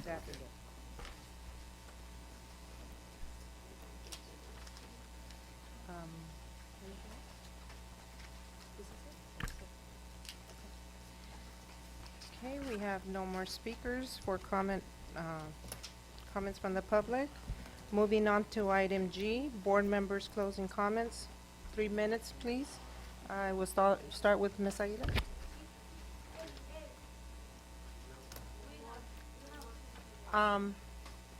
Mr. De La Rosa, it says closed session. Do you want to speak in closed session, or do you want to speak now?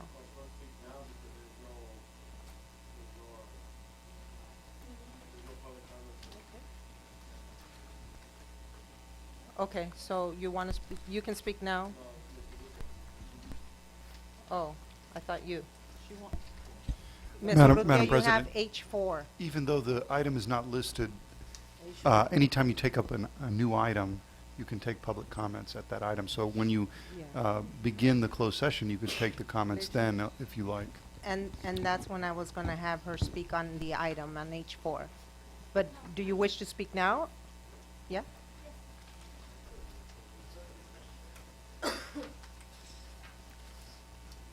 Good afternoon, Monica Urrutia. Good afternoon. Let me give you a package, please.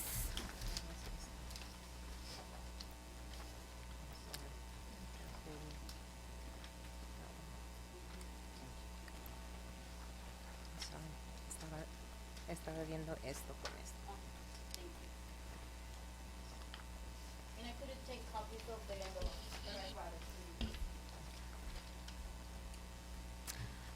I received your letter dated August 8, 2012, on a personal matter today at 5:48 p.m. Attached, you will find proof of all your request items missing from my personal file. Sorry, but this has been distressful for me. Also, I urge the board to recommend all your departments to be equal to all classified employees on each one of your process. And please give enough time to implement it and not request it on vacations periods. Thank you. Thank you. Mr. De La Rosa, would you like to speak now?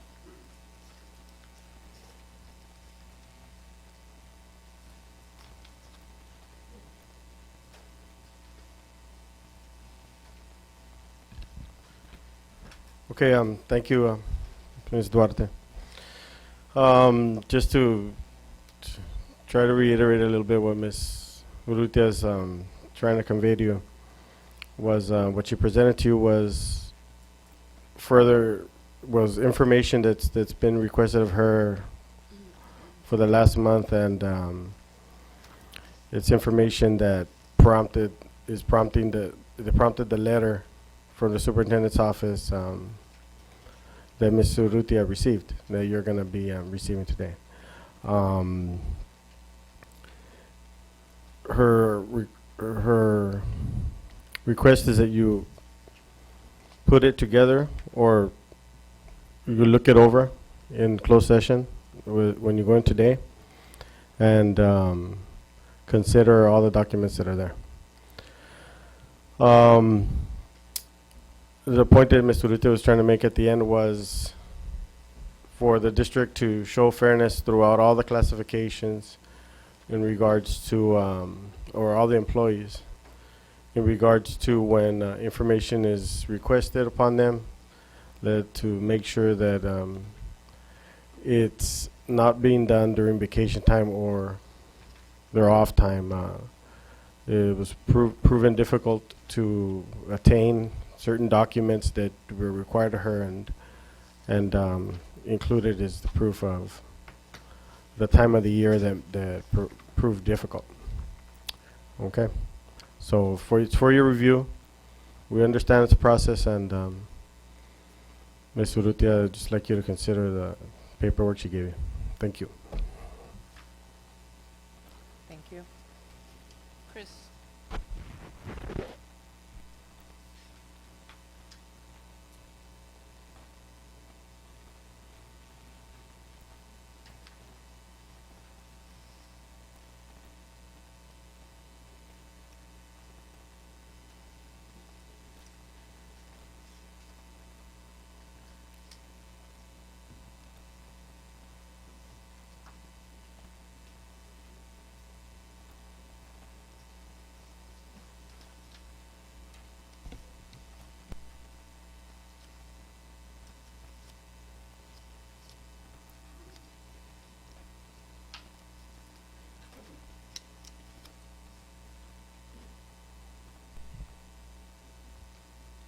Okay, now.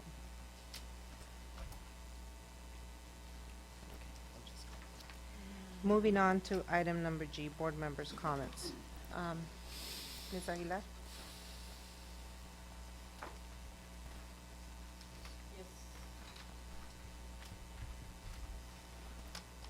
I had a complaint by a parent in regards to that the process of registering students is not uniform across the district. So I'd like to ask that if we could take a look at what type of application or forms are being provided for the parents at the different school sites and different levels. And if it is not uniform, if we can please consolidate, pull that and make one so that people, you know, are not getting certain requests at a certain level and other requests at another level.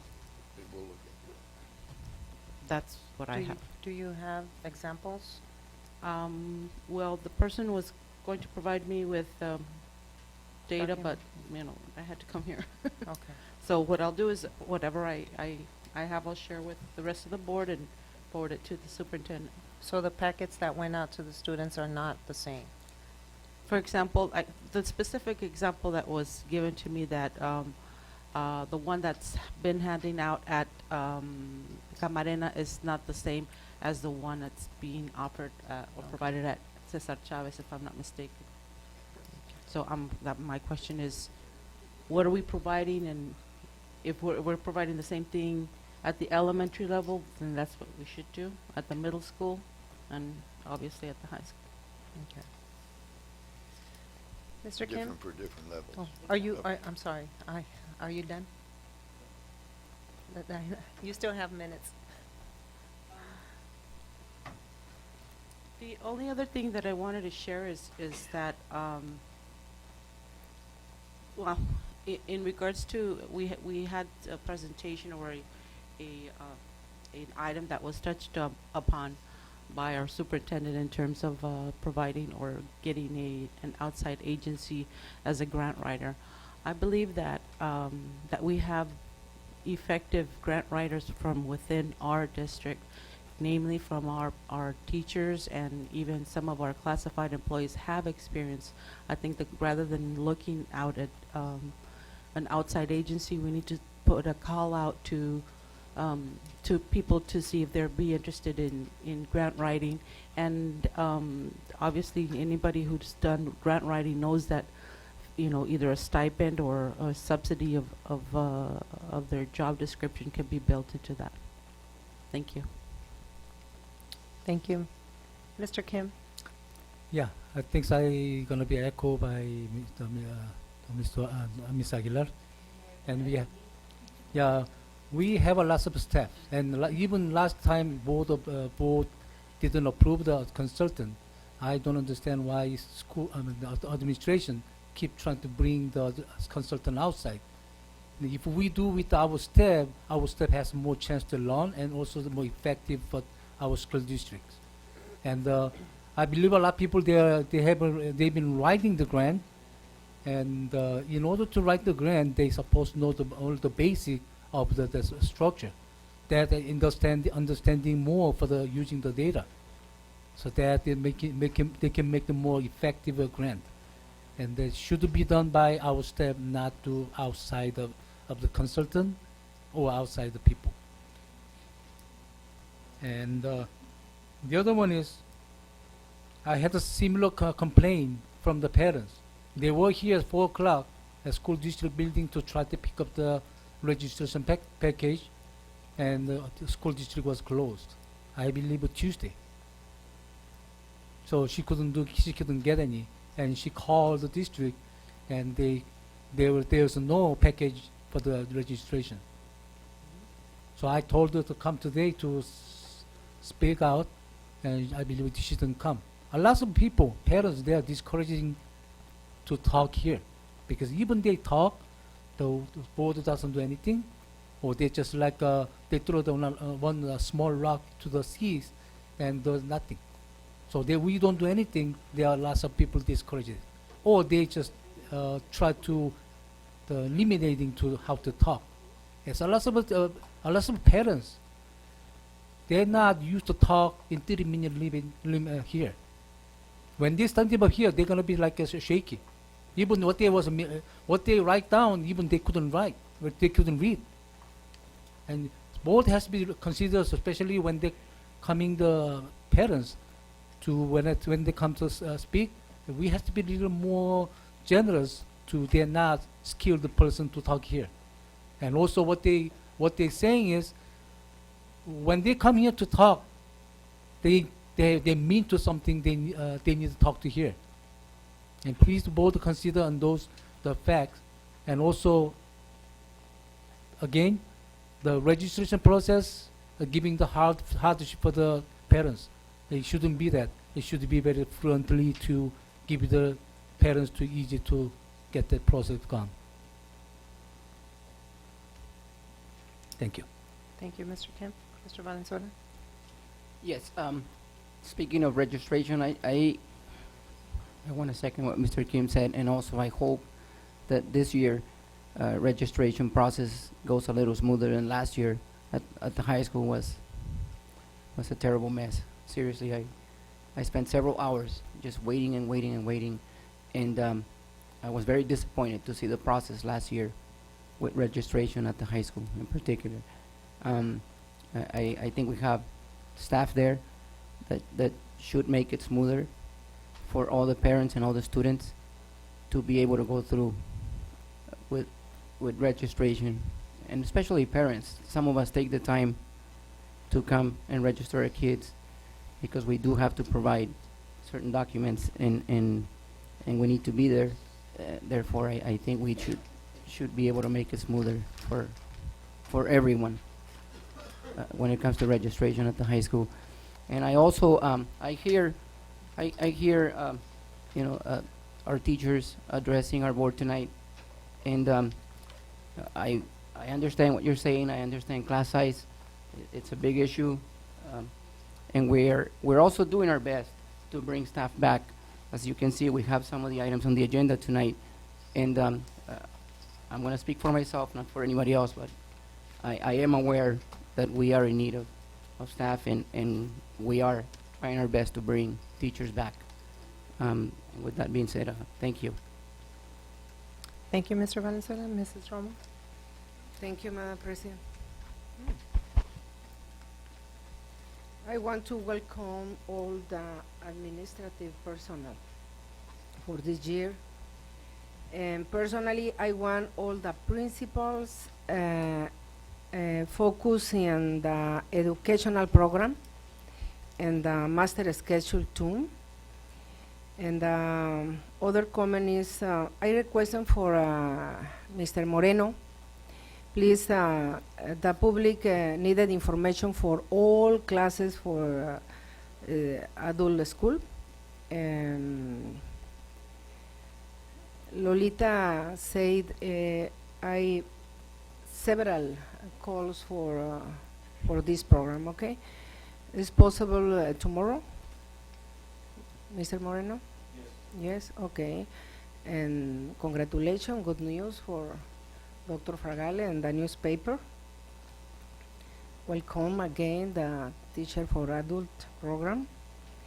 And third comment is, I would like for the superintendent and Dr. Spencer and look for grants to stimulate all students in school and attendance perfect program. And I don't know, maybe in Chamber of Commerce, Walmart. You have very, very experience in public relations, and it's only one idea for you. Okay, thank you very much, Madam President. That's it. Okay, thank you. As you know, we have that state hearing on Friday. I will not be able to go. I have another meeting that came up with my work on Friday too in San Diego, and unfortunately, I really wanted to be there, but I will not be going. And I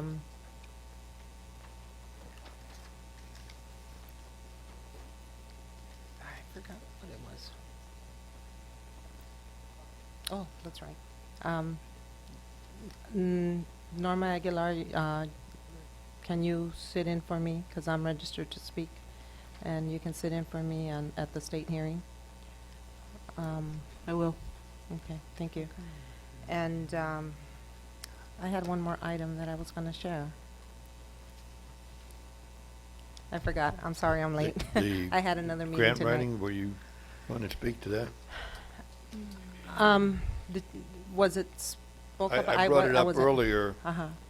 because I knew you, and I indicated that you probably would want to speak to that item. I did mention it. Yeah, and one of the reasons why we had thought about the grant writing is because we hear that all of our staff is overwhelmed with work, and we've been talking about grants since on the 2 years that I've been sitting on this board, and we come up with good grants. Mr. Kim brings grants that are opening and everything, but we just can't seem to find the time to do them. There's grants out there every single day. We're missing them. I would like to ask, when was the last grant we got? When did we make the last grant? I think it was for the buses.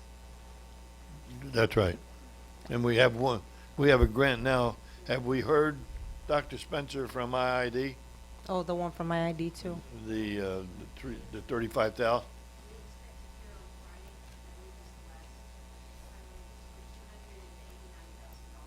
$289,000, and that is included for air conditioning and electrical and lighting.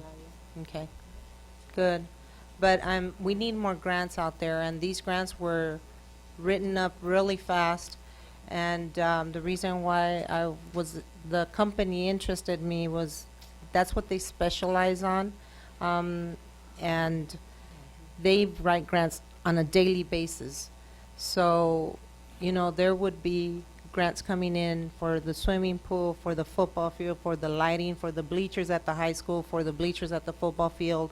I mean, the whole entire district is deteriorating, and yet we don't have we have staff that are good grant writers, but when will they find the time to do it? So just to assist for this year until we get back on our feet, because we do have to focus on the academics this year. That's what I was going to say. Sunday, we're having the retreat. We're having the retreat on Sunday. That's your choice. And the focus is going to be academics. Correct. And it's going to be goals and objectives and the standards as to how we're going to get through this year and get those API scores up. Good. Because although we're okay with the budget from the state takeover, now we're have the AYP hovering over us too. So we need to get that fixed. My 3 minutes are up. Regarding about the board retreat, I sent the mail to Ms. Burgo. I cannot be. Yeah. I know it's, I already warned Yeah. you guys all the August. I'm not going to be able time for all the weekends. And Mr. Kim, we've been trying to set a retreat since we got on board, and for one reason or other, one board member can't make it, but this can't wait. We don't have any goals. If somebody was to ask me, what are the goals for this coming year? I will say, I don't know, because we don't have any. And that is very unfair, because we can't work day by day. We have to have a goal to reach, and we don't have a goal to reach, so everybody's just working on a day-by-day basis and hanging on. But we need to set a goal and try and make it, and hopefully we can make it working together. Okay, because right now we're working blind, and every day is something different, but we're not meeting the goals and the standards that we need to meet as an education, in the educational field. Madam President, this is on Sunday, no? Excuse me, 9 to 3? 9 to 3 on Okay. Sunday, yes. 10, we, Oh, 10 to 10. 10 Oh, to it's 4? 10 10 to 4. 10 to 4, okay. I'm sorry. Ms. Aguilar, you have something? I just wanted also, and thank you for allowing me just this one other statement, is that asking for administration to please take a look at how we're doing the residency verification, if we can streamline that. To my understanding right now, what happens is, say for example, you've got 3 kids. You've got a kid at the elementary, the middle school, at the high school. At each level, they request a what do you call it? Residence A verification. residency verification letter and a notarized letter, if I'm not mistaken. Correct me if I'm wrong. But if I'm asking if can't that be streamlined so that we're not causing parents additional expense by requiring a different, different. The notarized letter for Yes. residency. I believe they can use the same copy for all three schools. Okay. Yes. They can use the They, same they don't, copy they don't for all have to three create three different Now, ones for each now school. I'm going to come to you from another aspect. I've had landlords approach me saying that they have to provide a letter for individual people. So can't there be some type of a streamline where, say, for example, they can provide you with a list of people who are are tenants in their units, so that they don't have to That makes sense. reproduce? That makes sense. Okay. All right, thank you. The problem becomes when 2 or 3 families are living in one unit. That's where the problem is. And that's why we request the landlord to sign something. And I think where it is that they have to have it notarized, and it costs them per signature. So, but Trustee Aguilar, just for an example's sake, just today, we had a very irate lady because we were questioning the residency verification. She is stating that there's 4 different families living there, and that she's still the caretaker for 2 other nephews that just came over from Mexicali. You know, so it's very, you know, it's very difficult sometimes to accept some of this verification, because they don't want anyone going to the home to verify the residency. And, you know, when we do make the attempts to verify the residency at the home, they'll state, well, oh, I wasn't home. And so it's just, those are just some of the things. You may be hearing complaints from people who have very interesting situations going on, to say the least.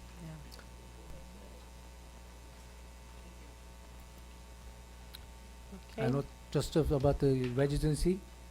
I know like what you're saying, about 4 or 5 family in one house, but we only collected 1 property tax. So that means that we don't receive much money to serve 8, 10 kids in the one house. We have to looking into some other subsidize the matters about taking care of those problems. okay.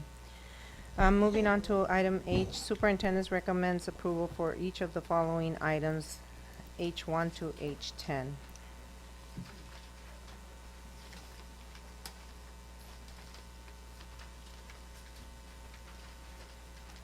I'll go one by one. Okay. Item number 1, approved minutes of regular board meeting held on July 31st, 2012. So moved by Ms. Aguilar, seconded by Ms. Romo. I have a discussion. Mr. Kim? At the page, the number, I believe, 12, forensic audit, the Major J. At that time, I submit a written motion. And the written motion supposed to be there, even we not approve it, or even lack of the die, the written motion supposed to be there, but they was not there. That's why prevent to those, I made a written motion, and it wasn't there. Which one, Mr. Kim? So Forensic audit? forensic audit, I made a motion, written motion to send that to the DA and Attorney General. I make the motion, then I believe the motion died at the lag of the second, and they're not there. Madam President, the minutes should reflect, if a motion dies for lack of a second, it should be reflected in the minutes. Ms. Burgos, did you understand that? Yes, I did, and I need to check that. Oh, I give you the 2, one is a statement, one is the written statements. Okay, I will amend that to reflect that. Okay. Anything else on the July 31st minutes? That is a written statement, but what I'm saying, the written motion for the forensic audit, Major J, I was made the motion to Major J send the DA and the Attorney General.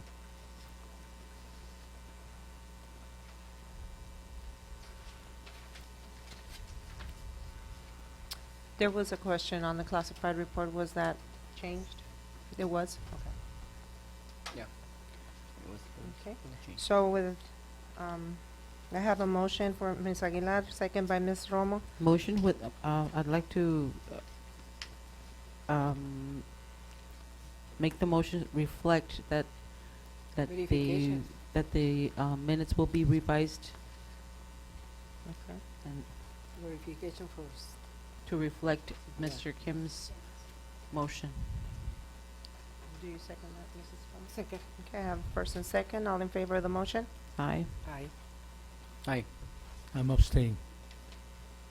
Aye. Motion passes. 4 yes, 1 abstention. Item number 2, approve accounts payable pre-list. Move. Second. I have Motion by Ms. questions. Aguilar, second by Mrs. Romo. Mr. Kim, discussion?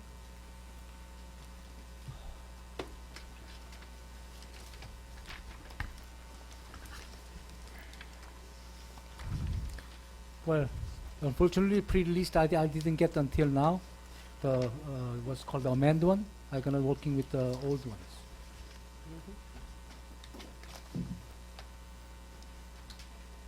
The page 2. Action advisor.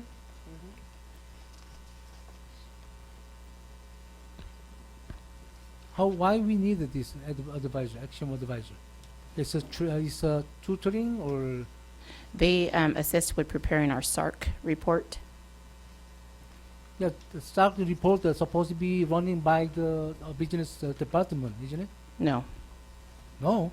No, that's the student accountability report card.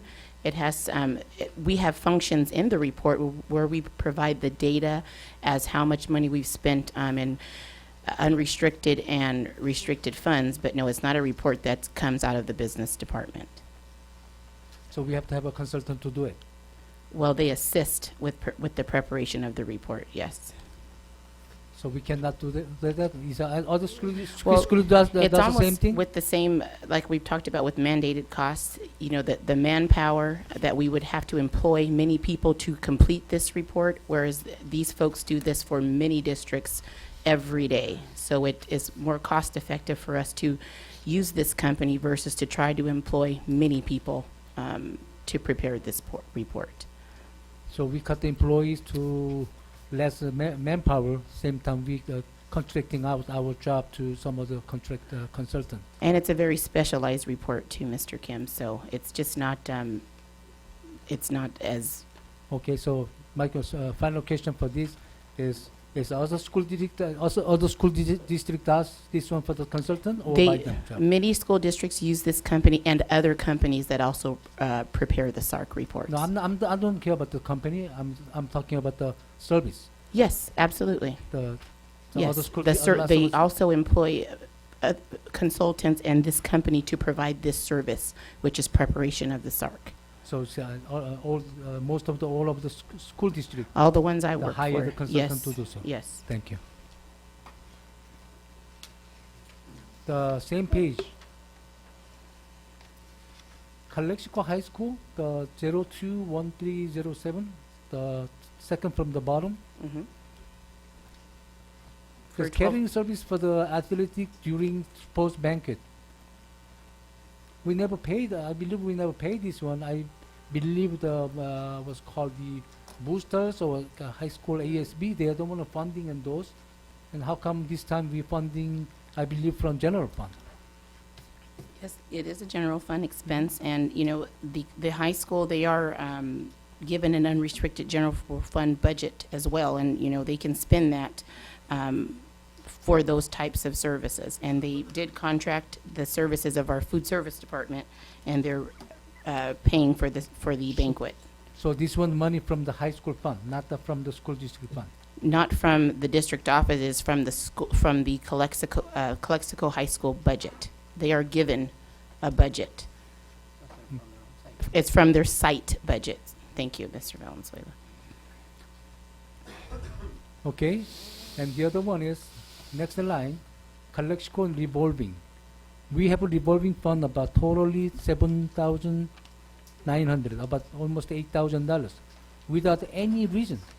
any reasonable expenses. Is that the money to paying for this kind of transaction to paying the Ms. Tellechea? This is the revolving cash Yes, I understand fund. that. But there's no specific expenditure. This new technique come out. I'm sorry, say that again. This is new technique come out.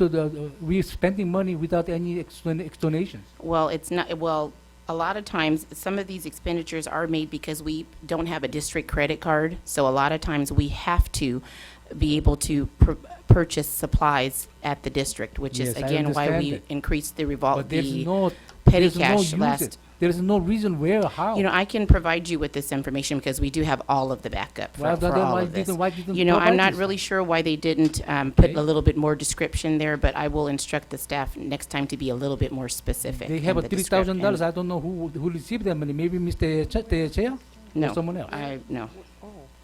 So I know there's we no haven't, expenditures here.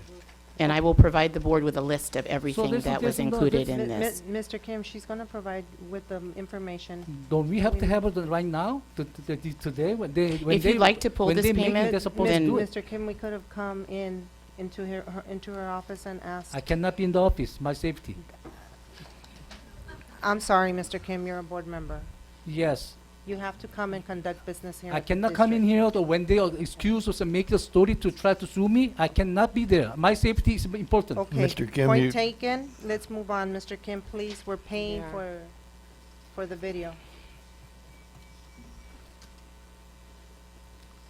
The Department of the General,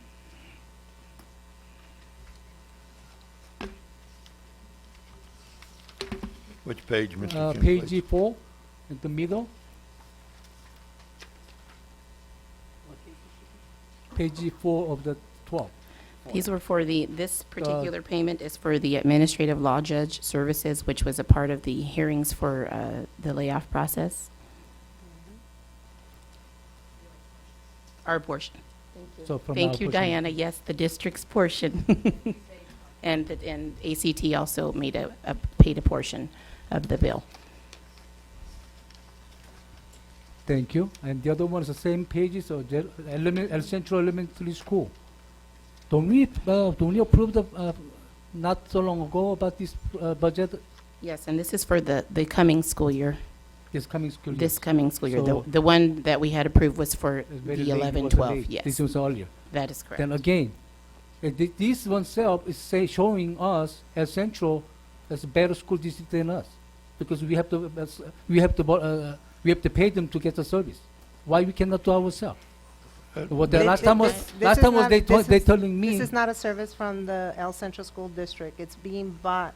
The VITS program is being paid to them, but it's not it's not something from El Centro School District. yes, they're making the kit to sell into the school district. They to us. They're making the kit. Why we cannot make ourselves the kit?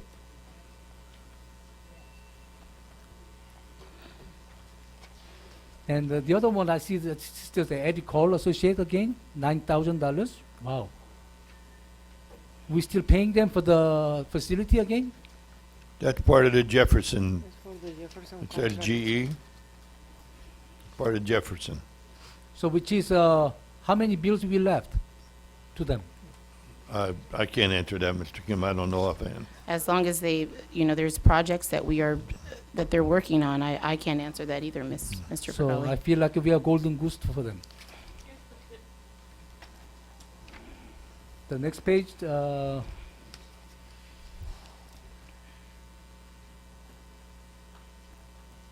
Flores, Gloria. The NCLB courses, reimbursements for the NCLB courses taken. So it looks like we're paying the teacher to reimbursement for in case if they taking the NCLB courses. So only these teachers have been paid, or some others not? That's the first time I've seen it. As they complete the courses, they submit their information to HR for reimbursement. So why these teachers only? If Well, that it, happens again? again, as they can't complete submit the, until you they know, finish the until they course. finish the course. So Okay. as they complete them, we will reimburse them. Okay, same line. There's a big one's coming. We have a 5.4 earthquake. GCR LLP. We paying $54,000. We paying this $54,000. There's no. That's 2 months, And Mr. it's Kim. 2 months worth of bills. There's no timeline to service. You saying that it's 2 months. Black and white doesn't say anything. Well, it says for November and December of 2011. But there's a paper that doesn't say anything. I'm So how sorry, are I we gonna don't- know how many months, 1 month we been overcharged or not? I've been keep asking the detail, it's not it's giving. And Mr. also this one, even now, they don't put any more details on service time. So we don't know how, we're gonna be like a blind shooting. If I may interrupt, Mr. Kim. Yes? If you will come to my office, I will escort you to the business office so you don't feel threatened. I will be happy to show you all the information. Just come to my office and I will walk with you so you're not threatened. Mr.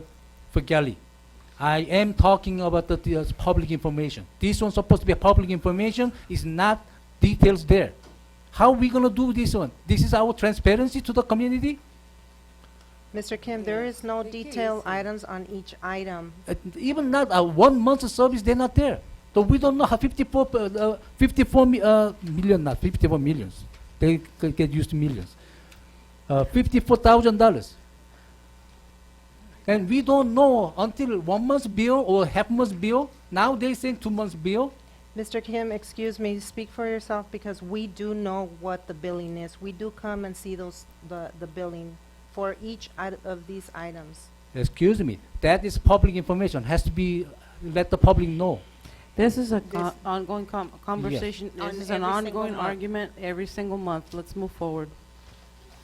Point taken, Mr. Kim. We have a duty to disclosure to the public information. Mr. Kim. This is public information. I understand, And you Mr. Kim. disclosing. We are looking at We are these disclosing this items, one. Mr. Kim, and you can move on. If you have anything else on that item, Probably for 3 please days. say it. We need to bring the transparency to the public. I would like to say that there is a check made out for me for stipend. I will return it or just take it back because I haven't even seen it. Yeah. But I have 3 days for review, whatever. We all have time to review. Okay. Any I- any other page, Mr. Kim? I'm sorry, I would like to make a comment on this. And I'm sorry, I'm not attacking you, Mr. Kim, but I got my agenda and my pre-list last week. And I had questions and I came in and asked the questions. I mean, we can't spend all this time going through this pre-list, item by item. We do this every meeting. I understand you want to show the community, transparency, but, some of these things are so obvious. That we don't have to discuss item by item. This is taking a tremendous amount of time every meeting. And I'm not defending any item in particular.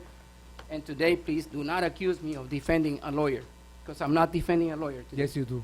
No, and you're wrong. Okay, move on, please. Mr. Valenzuela, finish your point. My whole point is that we're spending a whole lot of time on this particular item when we have plenty of time between the time of the receiving the agenda and the time of the meeting. Thank you. Again, this one is a public information, should be in the written 1 month's bill. It's not there. Okay, I call for the question. Thank you. And Motion just- has been made by Ms. Aguilar, seconded by Mrs. Romo. All in favor of the motion? Aye. Aye. No, because this one is not transparency for the community. Aye. Motion passes 4-1. Item number 3, resolution commending Sergeant Odin Ayala for his dedication and distinguished services to the defense of our country. Ms. Aguilar, you Madam wanna? President, I'd like to, once again, Mr. Sergeant Odin is in, under medical treatment, so, once again, He's been out of town, and so I asked that if we could move this to September, and hopefully his medical appointments won't interfere with this, and I apologize. This is the second May I time I asked suggest you that. table it? Motion to table it. I'll second that. Okay, I have a motion to table by Mr. Valenzuela, seconded by Ms. Aguilar. All in favor of the motion, say aye. Aye. Aye. Roll call. Oh, no, it's not roll call, it's No, just table. Table, okay, It's sorry, table. yes. Aye. Mr. Kim? Aye.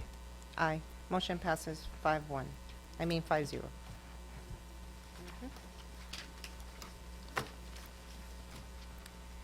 Item number 4, resolution to reinstate up to 25 teachers based on enrollment and particular kinds of services. I have a speaker, Mr. Raul Ureña.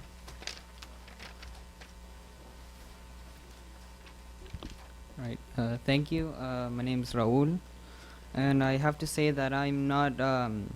I'm pleased that you're bringing back some teachers, but it's not good enough. You need to bring back all the teachers, then hire some more teachers on top of that. You'll need more custodians, more counselors, and maybe then you'll have good class sizes, clean classrooms, and counselors available for the students. I personally would like to see about 20 to 25 students per class, but it seems that we're seeing numbers of 50 kids per class next year.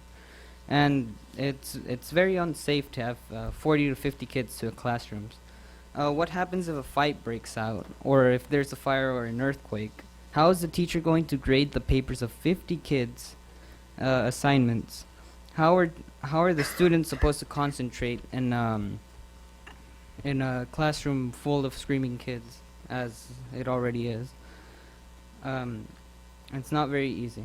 Class size is a very important factor, and it should be taken seriously. We should stop lining up the administrators' and lawyers' pockets with extra money, because parents in this town work hard and pay their taxes, so that money gets used in education and not for satisfying the greed of other people. This board is really a prime example of how irresponsible and inefficient government is at doing anything. Trust me, if education in this country was controlled by a free, laissez-faire system, Calexico Unified would have lost all its students to the competition. Thank you. Thank you. Madam President, can we change that number to 27? No. 27. Reason? I'm sorry. We have, Reason? we were able to find money for 2 more. Okay, yes. Let's continue to find more money. Well, that's what we're working on. I make a Um, motion to so- approve it. Second. With, Can we read the resolution, please? As amended to 27, Mr. Kim, please. Yes. Judy? As amended. Okay. Let's amend the resolution. This is for 27? Yes, you can you can just make the motion to adopt the resolution as proposed and amended. Okay. Ms. Aguilar, will you read the resolution? Sure. I have discussions, if anybody has that. First, need to read the resolution, if you don't mind. It's not necessary to read it, but if No. you want to read it, you can. Oh, then don't read it. Go, Mr. Kim. Okay. 27, that's, for me, is a fake number. To make the fake number to make everybody happy, but it's not really happening. Why? We had 83 teachers laid off. From there, we have 11, beside 83 teachers laid off, we have 11 retirees. And we have 4 resigned teachers. When you subtract it from the 25 to 15, you only have 10 teachers hiring back. Well, 27 teachers, they might coming back, might get the job back, but student side or parent side, there is no increasement of the teachers. Why? Because we only have 27, we're gonna have 12 teachers coming back. But I believe if we pull them out from the class, 13 academic coaches, we still have 1 teacher short. So which is, we don't gain, for the public, we don't gain any teachers to help the class size reductions. we need to have a more number to hire to have at least about 30 more teachers to hire to have a certain level of the students. So this mathematically just joke. Just whatever is covered is not going to be in the classroom because we are 11 teachers are retired, 4 design, 4 or 5 teachers been resigned it, and we're going to use the categorical fund for the 13. The academic coach is going to come back, so we are going to pull out from the class. So actually, there is no more teachers extra for the classroom for the beside the 83 teacher we lost. We still going to starting with the class teachers, 83 teachers less. Thank you, Mr. Kim. Any board members Thank want to you. put some input? No? Okay. I do have some discussion.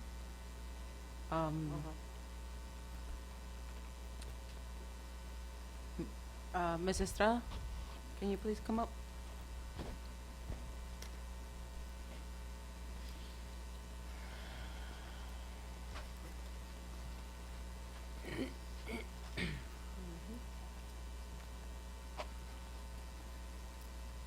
Can you please provide a quick summary of how the callbacks or how the reinstatement process was handled? It hasn't been handled yet. We were waiting for the board to act on the resolution, and we're governed by education code. First, what the district does is look at the needs, and based on the need, then we call back according to seniority, and obviously they have to have the appropriate credential for that area. So, but it's all governed by education code. It's not a policy that the board implements. It's the law. Okay, so I guess then let me make my question even more pointed or direct is, and I did mention it earlier, so in the same way that people were laid off, that's the same way they're being brought back? In the reverse area, yeah, in the matter. So it has to be by seniority, and it has to be by the particular kinds of services. So the same way that it was determined when the teachers were laid off, you first determine the particular kinds of services. So it's the same thing we're doing now. We have to determine those particular kind of services first, then go by the seniority list. And again, in reverse, with the one having the most seniority and the appropriate credential is the first one to come back if that's a particular kind of service that we're requiring, yes. Okay, thank you. Okay. You got it? Okay. So, I'd like to We have a- request about the we consider You have a increase the numbers. we have a motion on the floor by Mr. Kim, seconded by Mr. Valenzuela, for 27 teachers based on enrollment and particular kinds of service to be Madam reinstated. President, I have a question for Dr. Fragale, please. Mhm. Is possible that in the future more money for other teachers? Come back? We're looking very carefully at our budget. In fact, the delay in approving the budget was a question that the county office was questioning, in fact, that we were bringing 25 back. And we were able to convince them that we had sufficient funds for that. One of the major deterrents from bringing more back is that we were required in our budget to include the then $441 per ADA should the governor's Initiative, my mind is the tax proposal. the governor's plan failed in the November election. We had to put that in. If that passes, then we have a little over $3 million available for us to bring more staff back. But at this point, we had to protect the district, and we're required by not only the county and the state to put that in. So that's one area that we're looking, that we won't know until November. We are looking to see if we can do something more with categorical funds. Okay. and that's Prop 30. Proposition 30. No comment. Um,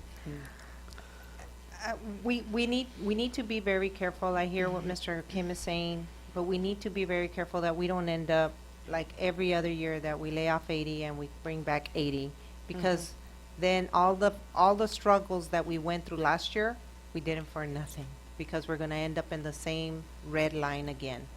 And the reason why we did the struggle is because we wanted to do the big change at once, so that at least for a few years we can have a breather time. So I myself don't expect to bring 80 teachers back this year, but we will be bringing back teachers as we need and as the budget allows us to bring them back. Okay, there's a motion and a second. All in favor of the motion? Roll call. Roll call. Oh, I'm sorry, roll call. Ms. Aguilar? Aye. Mr. Kim? Yes, followed by we should bring more teachers. Thank you. Mrs. Romo? Yes. Mr. Valenzuela? Yes. And myself, yes. Resolution passes 5-0. Item number 5, resolution authorizing the reinstatement of the preschool program and rehire preschool teachers. Motion to approve. Second. Motion by Mr. Valenzuela, second by Ms. Aguilar. Discussion? Yes, do we gonna bring the same teachers who used to be there, or? Yes. Thank you. Is a roll call. Is that the same, I'm not sure, is it 3 or 4 teachers? 3, no? 3. Three. Three teachers. One retired. One retired, because we're not replacing the retired. Yeah. Thank you. Do we gonna replacement retires or not? Only 3 teachers? Teachers only, so that means We're gonna end up with 4. we're gonna end up with Resolution 4. We're gonna bring one of our other staff members back. Oh, Mrs. okay. Flores retired. Don't confuse, the resolution says 3, okay? Yeah. Call for the question, roll call. Ms. Aguilar? Aye. Mr. Kim? Hi. Ms. Romo? Aye. Mr. Valenzuela? Aye. Ms. Duarte, aye. Resolution passes 5-0. Item number 6, proposal for supplemental educational services, SES management software, EZSES. Motion to approve. Second. Motion and a second, discussion? Well, supplemental educational service, which is the same ones we have been what's called the explanation by the Miss. It's the same company that we've been using. This past year, we had about a $800,000 contract. But this year, $300,000 contract. Six. Yes, Under Software. students. Software. this is the software for it. Right. I'm just saying it's the same company. Okay. A motion made by Ms. Aguilar, seconded by Mr. Valenzuela. All in favor of the motion, say aye. Aye. Aye. Aye. Mr. Kim? Yes.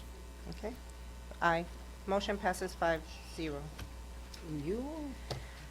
Item number 7, approve for trustee Norma Aguilar, trustee Ruth Duarte, and trustee Gloria Romo to attend the California Latino School Board Association San Diego from October 4th through the 7th. Do you hear a motion? Motion to approve. Second. I have a motion by Mr. Valenzuela, second by Ms. Aguilar. I have one question. Discussion. I also Mr. have Kim? discussion. Discussion. One of the question is what fund we gonna spend this one? General fund or categorical fund? Categorical. Categorical. Well, I was gonna try to go, but my circumstances, I cannot go this time. Well, if you, Mr. Kim, if it changes, we'll still get you in.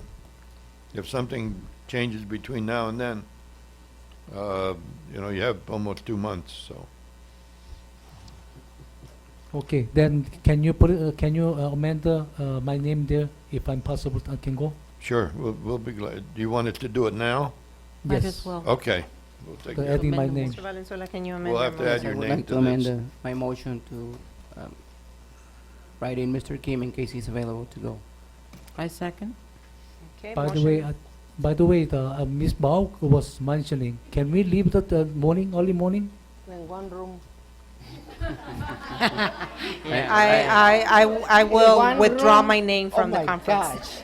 In one room and one plate, okay? I think, can the clarification be made, Janet, as to why?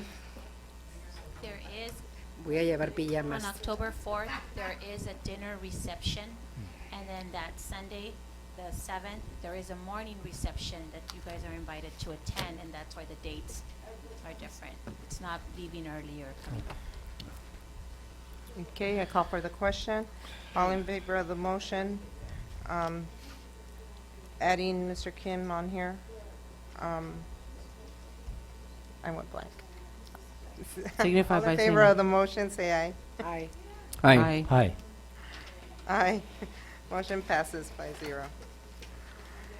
Item number 8, approval of 2013 application for funding in accordance with consolidation application requirements. Motion to approve. Second. Okay, who motioned? Mr. Valenzuela? Second, Mr. Kim? Yes. Okay. Discussion? No. Hearing none. All in favor of the motion, say Aye. aye. Aye. Aye. Motion passes 5-0. Approval of Williams uniform complaints for April 2012. Made a motion to approve it. Second. Second. Oh. Have a motion by Mr. Kim, second by Mr. Valenzuela. All in favor of the motion? Can I Aye. have discussions a little bit? Okay, discussion? Yeah, I believe this one, even when minus we approving this, the uniform complaint form, it should be at the front of the school, each school. And I have a lot of complaint from the parents, they couldn't have it, that they couldn't find this form. The every school district and every school at the front doors are supposed to be always there. I will double check, Mr. Kim, but I Yes. believe we've corrected that.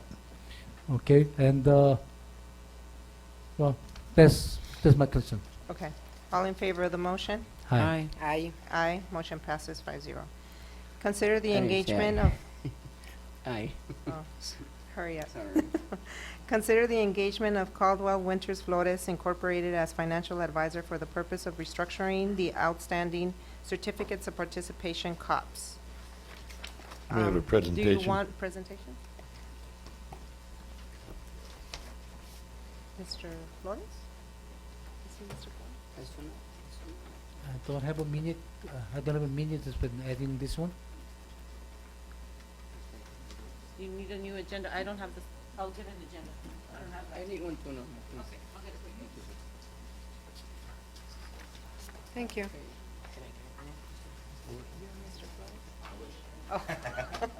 I have it in mind. Thank you, sir.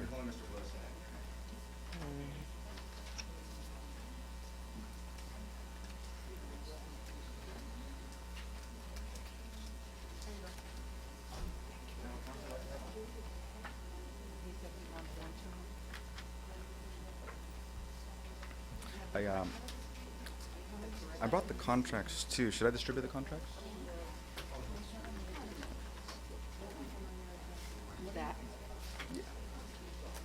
The agenda, I don't have it. I actually have an extra copy if somebody needs one.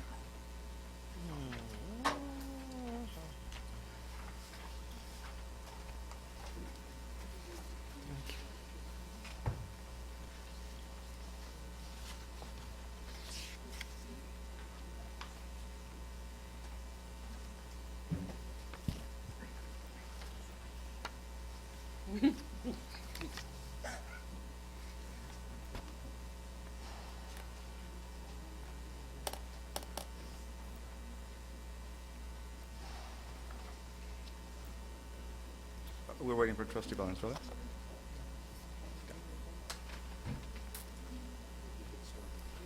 Should I? Should I get started? Okay, so I see the red light on. I can hear myself, so you can hear me? Very well. Ladies and gentlemen, thank you for allowing me to address you tonight. My name is Lalo Trujillo. I'm the Managing Director of the Financial Advisory Services Unit of Caldwell Flores Winters. We're a company that's been in business for over 25 years, serving the needs of school districts in a number of disciplines.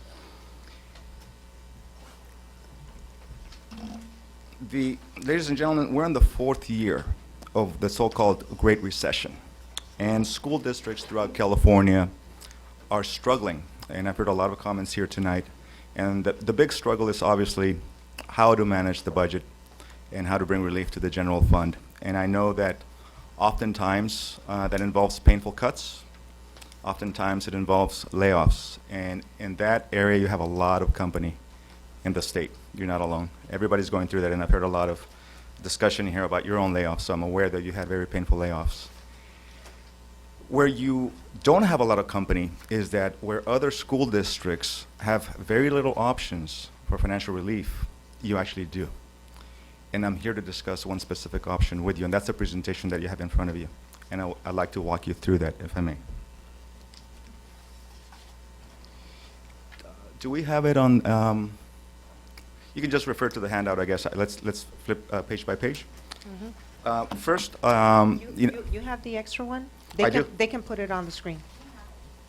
Oh, you have it? Yes. Yes. I think there was a PowerPoint as well in electronic format, so.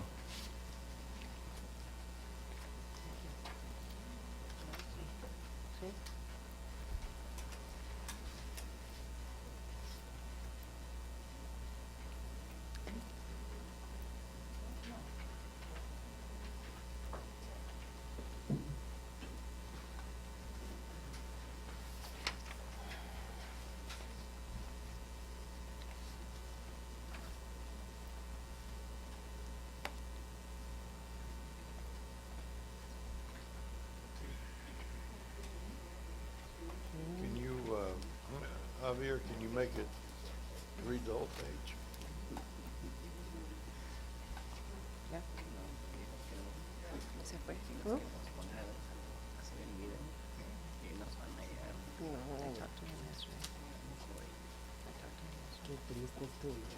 That's it. Little smaller. They're never gonna do it.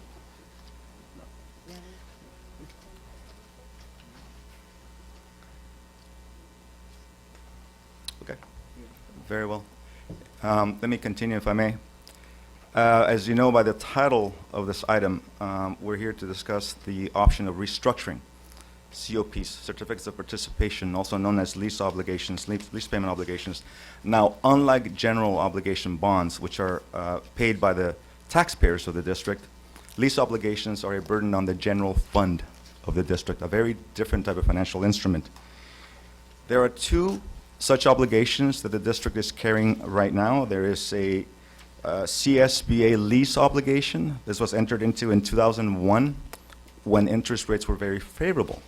That obligation carries an interest rate of approximately 2.11%. Very, very low. We would not want to touch that. We want to leave that one alone. At the bottom of this sheet here, this first slide, you see the next obligation, which is the subject of this discussion. Those are the 2009 COPs, issued in March 31 of 2009. Now, that date is important because the financial disaster that we're in started right before that, in 2008. In 2008, when things got really tough in the financial markets, districts couldn't even issue highly rated general obligation bonds. There was no market. So you're only a few months removed from that. I don't know the circumstances surrounding this financing. I was not around then, obviously. But it was done in a very difficult environment, very high rates. And another factor that influenced that financing is that investors were not very willing to go long term. They had to be very short term. They had to be paid off over a short period of time. Again, there were conditions surrounding this financing that made it very onerous to carry for the long term. The result of that is that your general fund right now is carrying this obligation at an interest of approximately 6.75%. In this interest rate environment, that's a very expensive debt. The bigger problem is that on a cash flow basis, you're paying approximately $875,000 from your general fund until maturity of 9/1/2017. So you are, for lack of better terms, you're stuck with that debt until 2017, if left untouched. If we go to the next slide, you can see the detail of how those payment obligations look like year by year. These are fiscal years. On the left side, you see the CSBA lease. The one I mentioned is low cost and should stay. In the middle, you see this 2009 COPs. Notice in parentheses is the BBB+. That's a rating agency designation. Two main firms that are out there in the marketplace that rate bonds for investors are Moody's Investor Service and Standard & Poor's. This is a Standard & Poor's designation. It's BBB+. It's considered investment grade. However, it is not as good as the current rating that the district has, which is A-. So you're rated better now than you were then. Again, a plus to the district in the current environment. You see in that middle column, if you will, the total of the payments that this obligation is putting on the general fund. It's roughly $875,000 per year, every single year. For a combined total on the right of the two obligations in the neighborhood of $1.3 million until that particular obligation goes away, and then you get some relief down to $391 because you're carrying the other obligation to its own maturity. If you go to the next slide, I want to describe to you what we mean by restructuring. Before I do that, let me simplify the concept for you. We all have it, if we haven't entered into home mortgages, we at least know about them. And very often you'll hear a discussion of a 15-year mortgage versus a 30-year mortgage. And very often you'll hear that the 15-year mortgage is cheaper, lower rate. If you do the math, if you go to a mortgage consultant, if you do the math, you'll also see that it has higher payments. You're paying off the debt more quickly. Consequently, to pay that debt off, you're going to be bearing a higher burden every month. Another feature that is standard in the marketplace is what we call the rate structure. And that is, if you borrow something for 1 year, you're going to pay a certain rate. If you ask for the same loan for 30 years, you're going to pay a significantly higher rate. Those two features govern the payment. In a 15-year mortgage, then it follows that if all conditions are normal, you are going to be paying in a 15-year mortgage both a lower rate and making payments over a shorter period of time. Therefore, you will have borrowed for a shorter period, so the interest total that you pay is commensurately lower. Those are the two conditions that I can differentiate between the two. In this situation here, we're not comparing apples to apples. In other words, we're not comparing today's 15-year mortgage with today's 30-year mortgage. We're comparing the 2009 rate with today's rate. And interestingly, because rates have dropped so much, we all know what's going on with mortgages, for example. They're extremely attractive, extremely low. Because rates have dropped so much, we could actually restructure here at a rate that is about the same, and we think that it is very conceivable that it would be lower than the rate that you paid in 2009. So that if we do restructure, we're not so much concerned about paying more for the interest rate. We're only concerned about for how long. So the one component that we really look at here is the period. Are we going to restructure a 15-year to a 30-year, or something in between, or something less? Let me walk you through the structure that we're proposing, okay? On the left side, graphically, and we're going to show you the numerical presentation in the page that follows. So if the graphic is not very clear, I'm going to walk you through it, but at the very least, you'll see it in numbers. On the left side, you have the existing payments, and you can see how they're represented. The two debts are in different colors. The one that is static, which is the blue, that's the CSBA one. We're not going to touch that.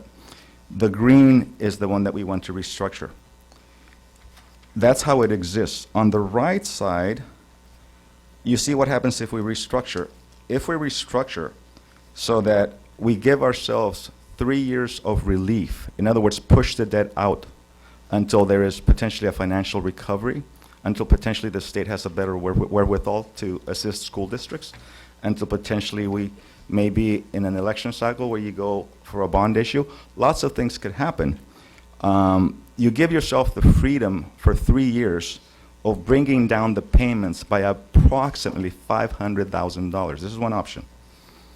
Now, I don't know the math here specifically, but I would guess that's a good 7 teachers, 6 to 7 teachers. So that's the way I do the math. And you would have that relief given to you without incurring potentially a higher rate in the marketplace. It's really restructuring just the repayment so that you lower your payments, give yourself relief. I'm sorry, you may have a question. Yes, that's 500,000 a year savings? Correct. Correct. And that's for 3 years. So that's one option.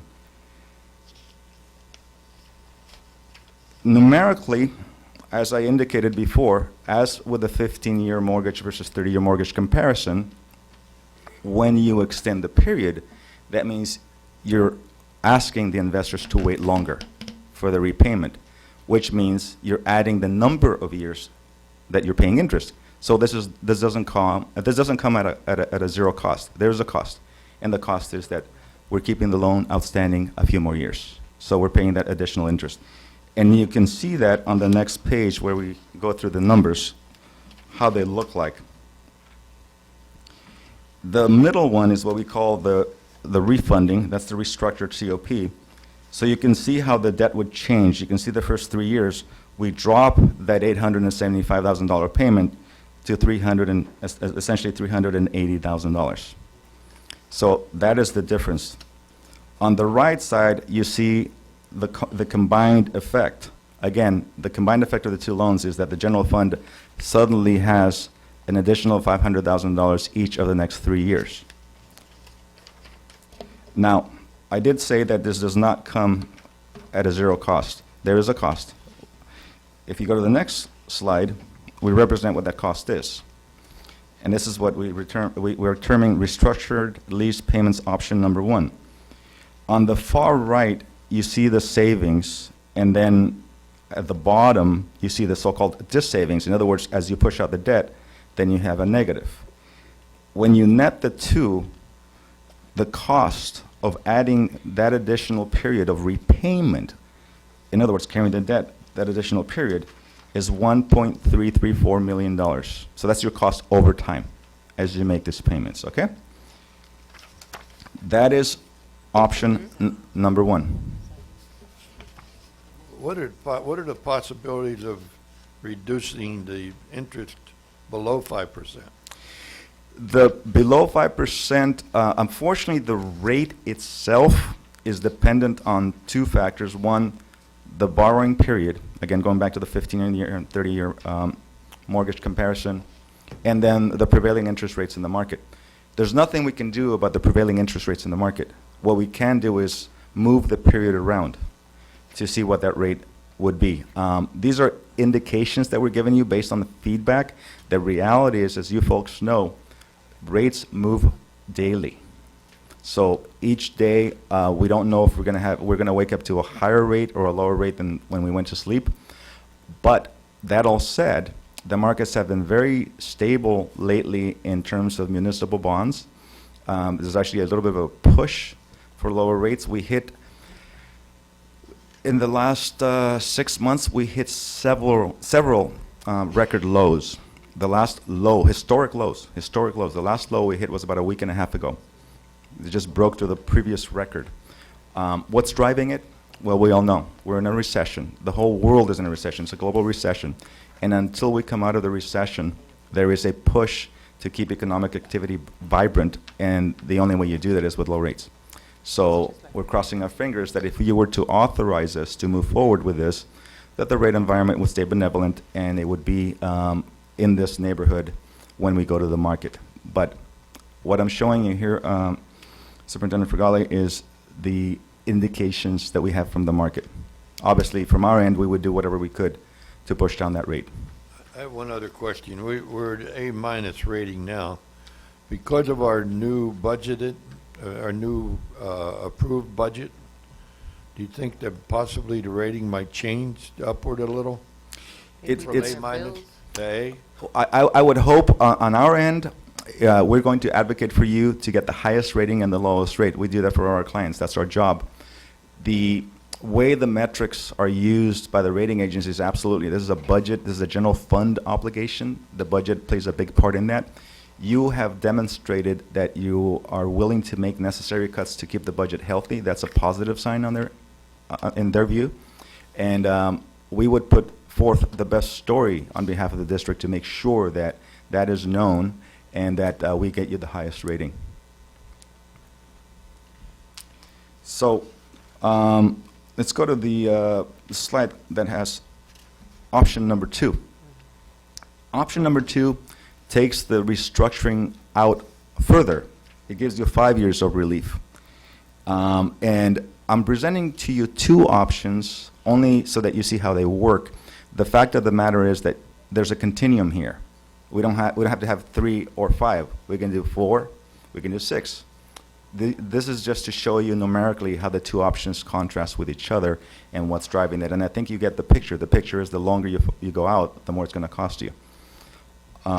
So numerically, it's on the next page. But here, pictorially, you can see we pick up a little bit more time in relief. And numerically, you can see how those numbers pan out on the next slide. And that is that now we have 5 years of relief. And that's the middle column, where it says total of the 2012 refunding COPS. Your total for 5 years of 375. Again, now we're pushing out a couple more years. So there is a cost to that, and that's in the next page. In the next page, you see the comparison, whereas before we had 1.33 as the total cost over the time of the restructuring. Now that number has moved up to 1.7.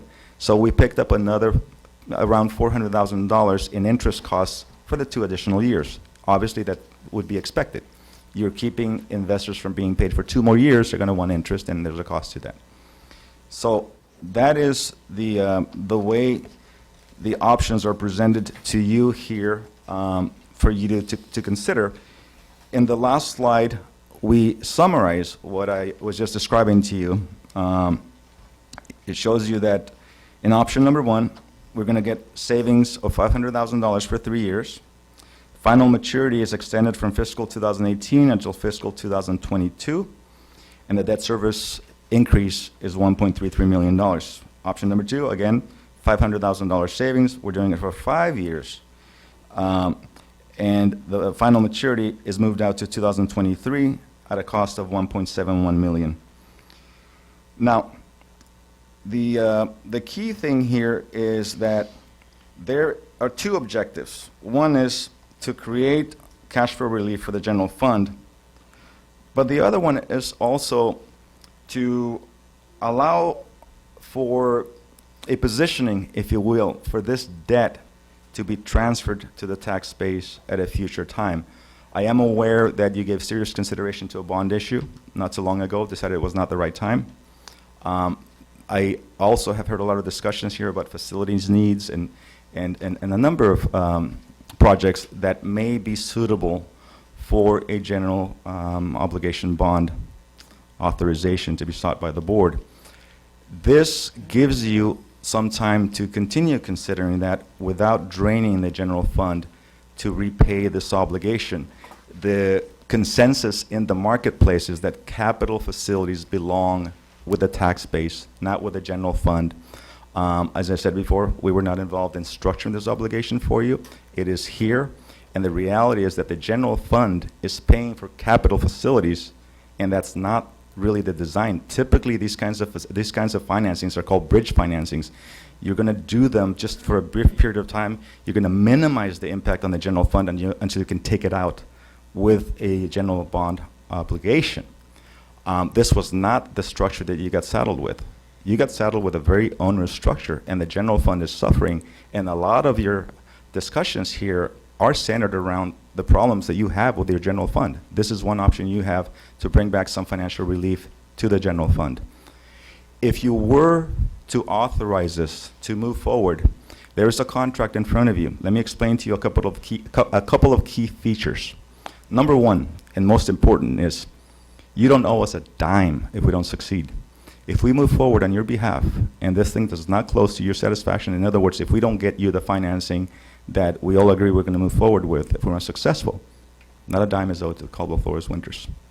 This is only if we are able to bring you the relief that if you authorize this, we all agree with staff you want to go out and seek. That's the key point I want to leave you with in terms of our involvement. It does have a termination date of, let me double check, I believe it was 2013 or 15, I believe. And the reason for that is that we would like to be retained for this specific financing to help you with the takeout. When you do the takeout of the restructured COPs with a general obligation bond, we'd like to be there to assist you with that if you should wish to retain us. So with that, I'd like to open it up to any questions. Mr. Trujillo, I'm sorry. Go ahead. Mr. Trujillo, I see here that the bond would be issued and, have to go out on 2014. If we were to go with the 5-year, it still has to be the 14, we wouldn't be able to move it to 15? The restructuring? The GOB. Let me restate. No, Madam President, I believe your question, the GO bonds can only be done during a regularly scheduled election of the board, the general election that's contained within the district. So you cannot do it, you can only do it this November, which is too late, Yeah. or you do it in 2 years, which would be in 2014. 2014, correct. Okay, but if we were to go the 5-year, it wouldn't be able to be extended till 2016? So if you were to go, if we did the 5-year, that essentially would give you 2 shots, if you will, at the election, one in 2014 and one in 2016. So you could decide. 2014 would be a little too preliminary because. Exactly, and so those are the considerations that you have to go through. So going back to what I said, this is a continuum that we can pick what date it makes sense, and those are the right questions. The right questions is, how do we choose the right structuring, restructuring, and considering when you would go out to obtain authorization for a bond issue is hugely important in that consideration. Well, I have to say that I'm glad that this is being looked at because we're paying for cops and we don't even know what it's being paid for. And we're paying big checks. We just sent one out 2 months ago for 800 or 500,000 or 800. Mike? About 800. The Cops was about 7. Yeah. Oh, it's on this one. Yeah, it's on We're the paying schedule. already. Yeah. About So, 750. yeah, and I mean, we have no idea why we're paying this, but we're stuck with it. And this is part of our problem. It's not because this board mismanaged the budget. It's because in the previous, this came about and it fell on our hands. Unfortunately, we have to sign the dotted line now, so it becomes our deal. And I don't think this district can afford to continue paying the way it's paying right now,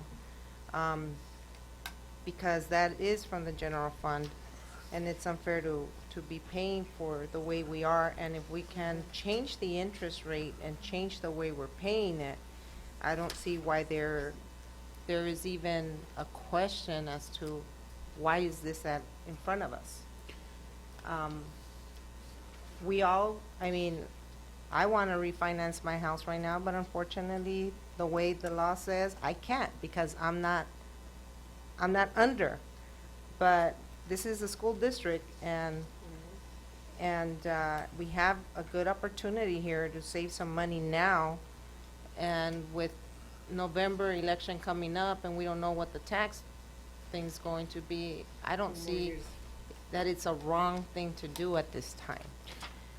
Madam President, our office was consulted regarding that recent payment that was made, which is actually due September 1st. And our opinion was that we could, out of the restructuring, working with Caldwell Flores Winters, we could actually reimburse the district for that payment for this year. That way you can achieve those savings immediately rather than having to wait, because the payment is due September 1st, which means the payment has to go out now. And the idea here is that you're trying to bring relief to this current year, because this is a year where you're having the difficult financial time. So there is a way to actually reimburse the district for that payment out of the refunding, which has already been included in these numbers from what I understand. Correct. And there we go with the 6, 7 teachers. You know, we're trying to find money. We have something in front of us that works.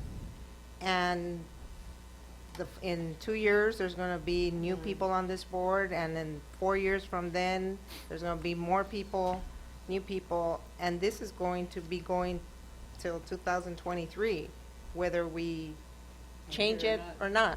Or whether we're here or not. But if we can save some money now in these critical times, because we don't know what this education recession is going, how long it's going to take. Well, I certainly agree, and if we can save $500,000 Per a year. year for 5 years, It's a no-brainer to you me. know, that really is a no-brainer. And we're looking at 400,000 on the back end, but the back end isn't what's important.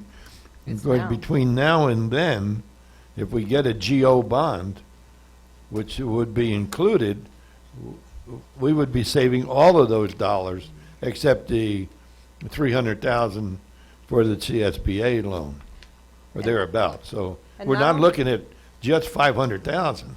We're looking at several million, about maybe $3 or $4 million in the long run. Yeah, and I don't want to speak either out of turn or make false promises, but there's always the possibility that depending on how bond council comes out, that when you do a bond election, it is potentially possible that you could take out the other lease, the Okay. CSBA lease. But First of all, any bond gonna come out, I'm the one gonna be first to block the bond. We are criminal process in our district. This is joke numbers. This number make Mr. us Kim, couple million dollar excuse me. more. Excuse me, Mr. Kim. Yes. this is a Please, this is a, presentation, Mr. this is Kim. a Yes, board yes, I meeting. understand. So Your what I'm saying decorum. is- Please moderate your tone. Okay? Thank Because you guys looks like worshiping the loan. That's why I got kind of upset, because this number is whole corrugated number. I'm not gonna say corruption. Corrugated number to mislead us. We're gonna save money. Actually, we spend a lot more money. A couple of years later, board members say, "Oh, former board member made the wrong decision. That's why I'm here." First of all, you guys, we talking about the bond issues in about 2-3 years later. The bond should not issue. The bond only the only valuable when we have a very necessary for the public directly the benefit. That's only bond should be issued. Mr. Kim, it is a benefit, because regardless not. whether we were to go this way or continue paying the way we're paying, we're still paying. We're still Okay. paying and we're not getting any relief. The So, bond is we're gonna ask the parents, the people to pay more money, we can pay this. That's simple. But let me share something with you. At this point, we're taking $1.2 million out of our general fund budget that could be going for staff, for materials, et cetera. Yes. And- It should and be let- going. Let me finish. If you go to the general public, where it belongs, as he said earlier, this should be a taxable thing, should not be taken from our children. And that's what's happening. We have to take, when we build the budget, Mr. Kim, basically, we take $1.2 million, whatever our number is, and subtract $1.2 million to start with. Now, we're talking, if we just use teachers, staff, we're Okay. talking about 15 people. Okay, you're not convinced me. Thank you. I'm not, I Okay. don't expect to Look. convince you. Okay, yeah, so the option one, they saying the overall until 2023, we have to pay $1.3 million more. So in order to, we get $1.5 million for the 3 years, we saving money, we don't pay $1.5 million. But end up, we have to pay $2.8 million for the rest of the years. So make us, we paying totally, we saving $1.5 million, but we're gonna pay $2.8 million for the option one. So we're paying $1.3 million more than we actually received it.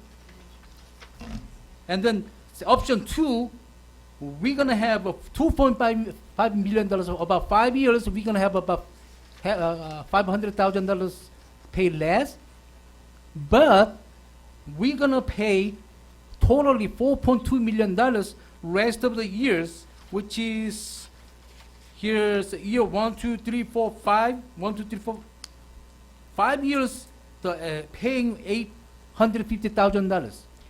So which is, we are paying all totally $4.2 million.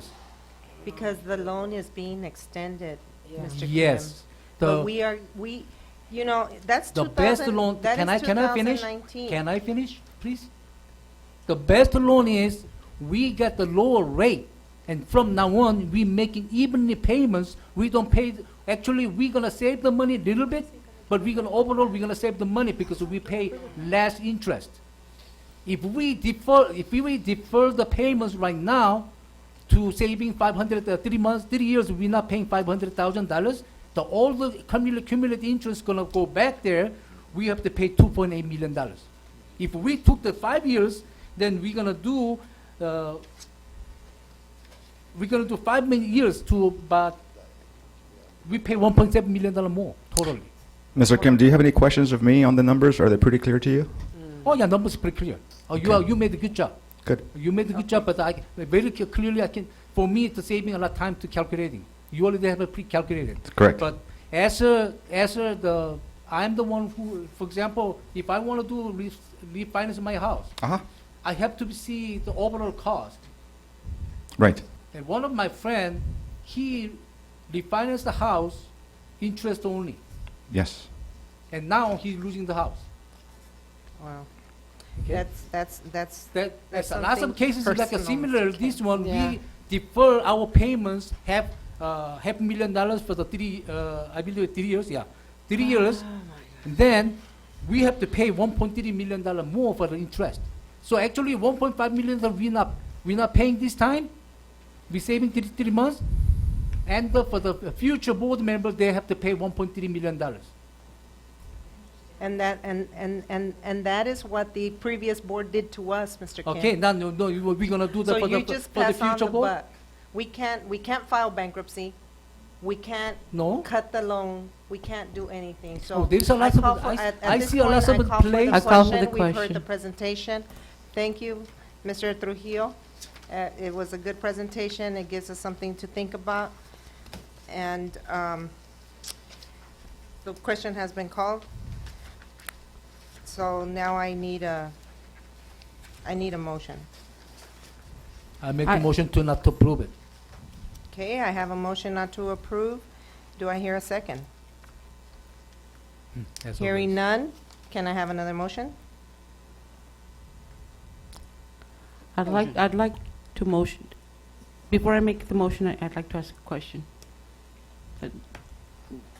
Is there an urgency for us to take action on this item right now? I would say, right now is the best best time, because we've just got a new budget, a positive budget. We get save some of the money that we have to pay this year The cops? If we make the decision right now, or we make the decision in September, will we still realize the savings? We may I- not be I- able that to I get can't answer. retro on that. The only issue is The the September payment. September payment. So there, it may be Would it- just would- less of a If we savings. decide today, or if we decide in September, would we be able to realize the savings that you mentioned? I guess let me frame the way I look at it. You're deciding today to authorize us to move forward, but that is really controlled by the staff, by your administrative staff. So your administrative staff can take direction from you that while you authorize us to move forward, you want to control the timing as to when we do this. What that does is it gives your staff the flexibility to work with you on timing so that when you do decide to go forward, we don't have to go through this process again, of the reapproval. Basically, we're waiting for a board meeting and the timing. Meanwhile, rates get away from us. A number of factors could change. This does not in any way obligate the staff to, one, move the transaction forward or close it. It gives them the flexibility to then direct the financing team from my firm to move at their direction. So you're approving them to move forward, but you can work with them and direct the timing, and you can put a stop to it at any given time via your own direction to them. It gives us that flexibility. This does not in any way obligate you to close the transaction. And another thing is that we don't pay anything as they do this until they fully guarantee that this is. And I'd like to, is that my Correct? correct interpretation of the contract as you see it? I believe so, yes. And I think, don't you have to come back to the board once you've structured That everything? exactly. Not only are you in control of what your staff does, but the documentation itself to close the transaction involves a resolution, involves loan documents being approved by you, involves a revisit so that you see what are the terms of how this thing looks like once we've finalized it, and how it's going to look once you have it closed and on the books. So this will not in any way get away from you, if I may use that expression. You're in firm control. By approving this, it gives you the flexibility that we would not have if we have to wait for the process to move forward. Thank you. Does that answer your question, Mr. Aguilar? I believe we're making big mistake here. Do you have? I don't know have- what, that's don't- why not the Excuse backup me, I document in still there. have the floor, Mr. Okay. Kim. And I withdraw any motion that I don't wish You to don't make have an a motion. Okay. I don't have a motion at Mr. this time. Valenzuela, you had made, I make a motion to approve. okay, I have a motion to approve. Do I hear a second? Wow. I second the motion. All in Discussions. favor? Discussion, this is the criminal activities or dumb board members? We pay. Mr. Kim, Yes. with all due respect. Yes, yeah. that's what, I have a right to my You opinions. have a right, but you have Okay. not, you do not have a It's not right to criminal. insult No, I us. don't insult anybody. No, you just No, did. so the decision you guys make, we are, I call for we the are front question. of the, we are front of the public. I call for We the are, our question. duty is to make the right decision for the public. I Okay. call for the question. There's a motion on the floor made by Mr. Valenzuela, seconded by myself, Ms. Duarte. All in favor of the motion, say aye. Aye. No. No, because this is something funny cases. Ms. It's Romo? not a major J. I need it in writing. Ms. Romo? I think.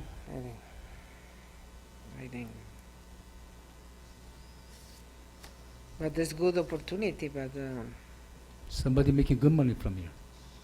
yes, this is a school district. This is not in my house, ni your house, ni forever. It's very good opportunity, yes. Just a moment, please. And what option? Number one or number two? They're gonna work on it and they will come back to the board to see the options that we have. Or what was the best option they took? Okay. Yes. Yes? It's not, Ms. Aguilar? Yes. Yes. Motion passes 4-1. We're now going to close session. Mr. Calderon?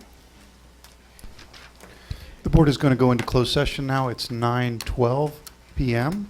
And there are two items on the closed session agenda: public employee appointments, Government Code Section 54957, and it includes all the positions included in the certificated and classified employment reports. And number two, public employee discipline dismissal release under Section Government Code Section 54957.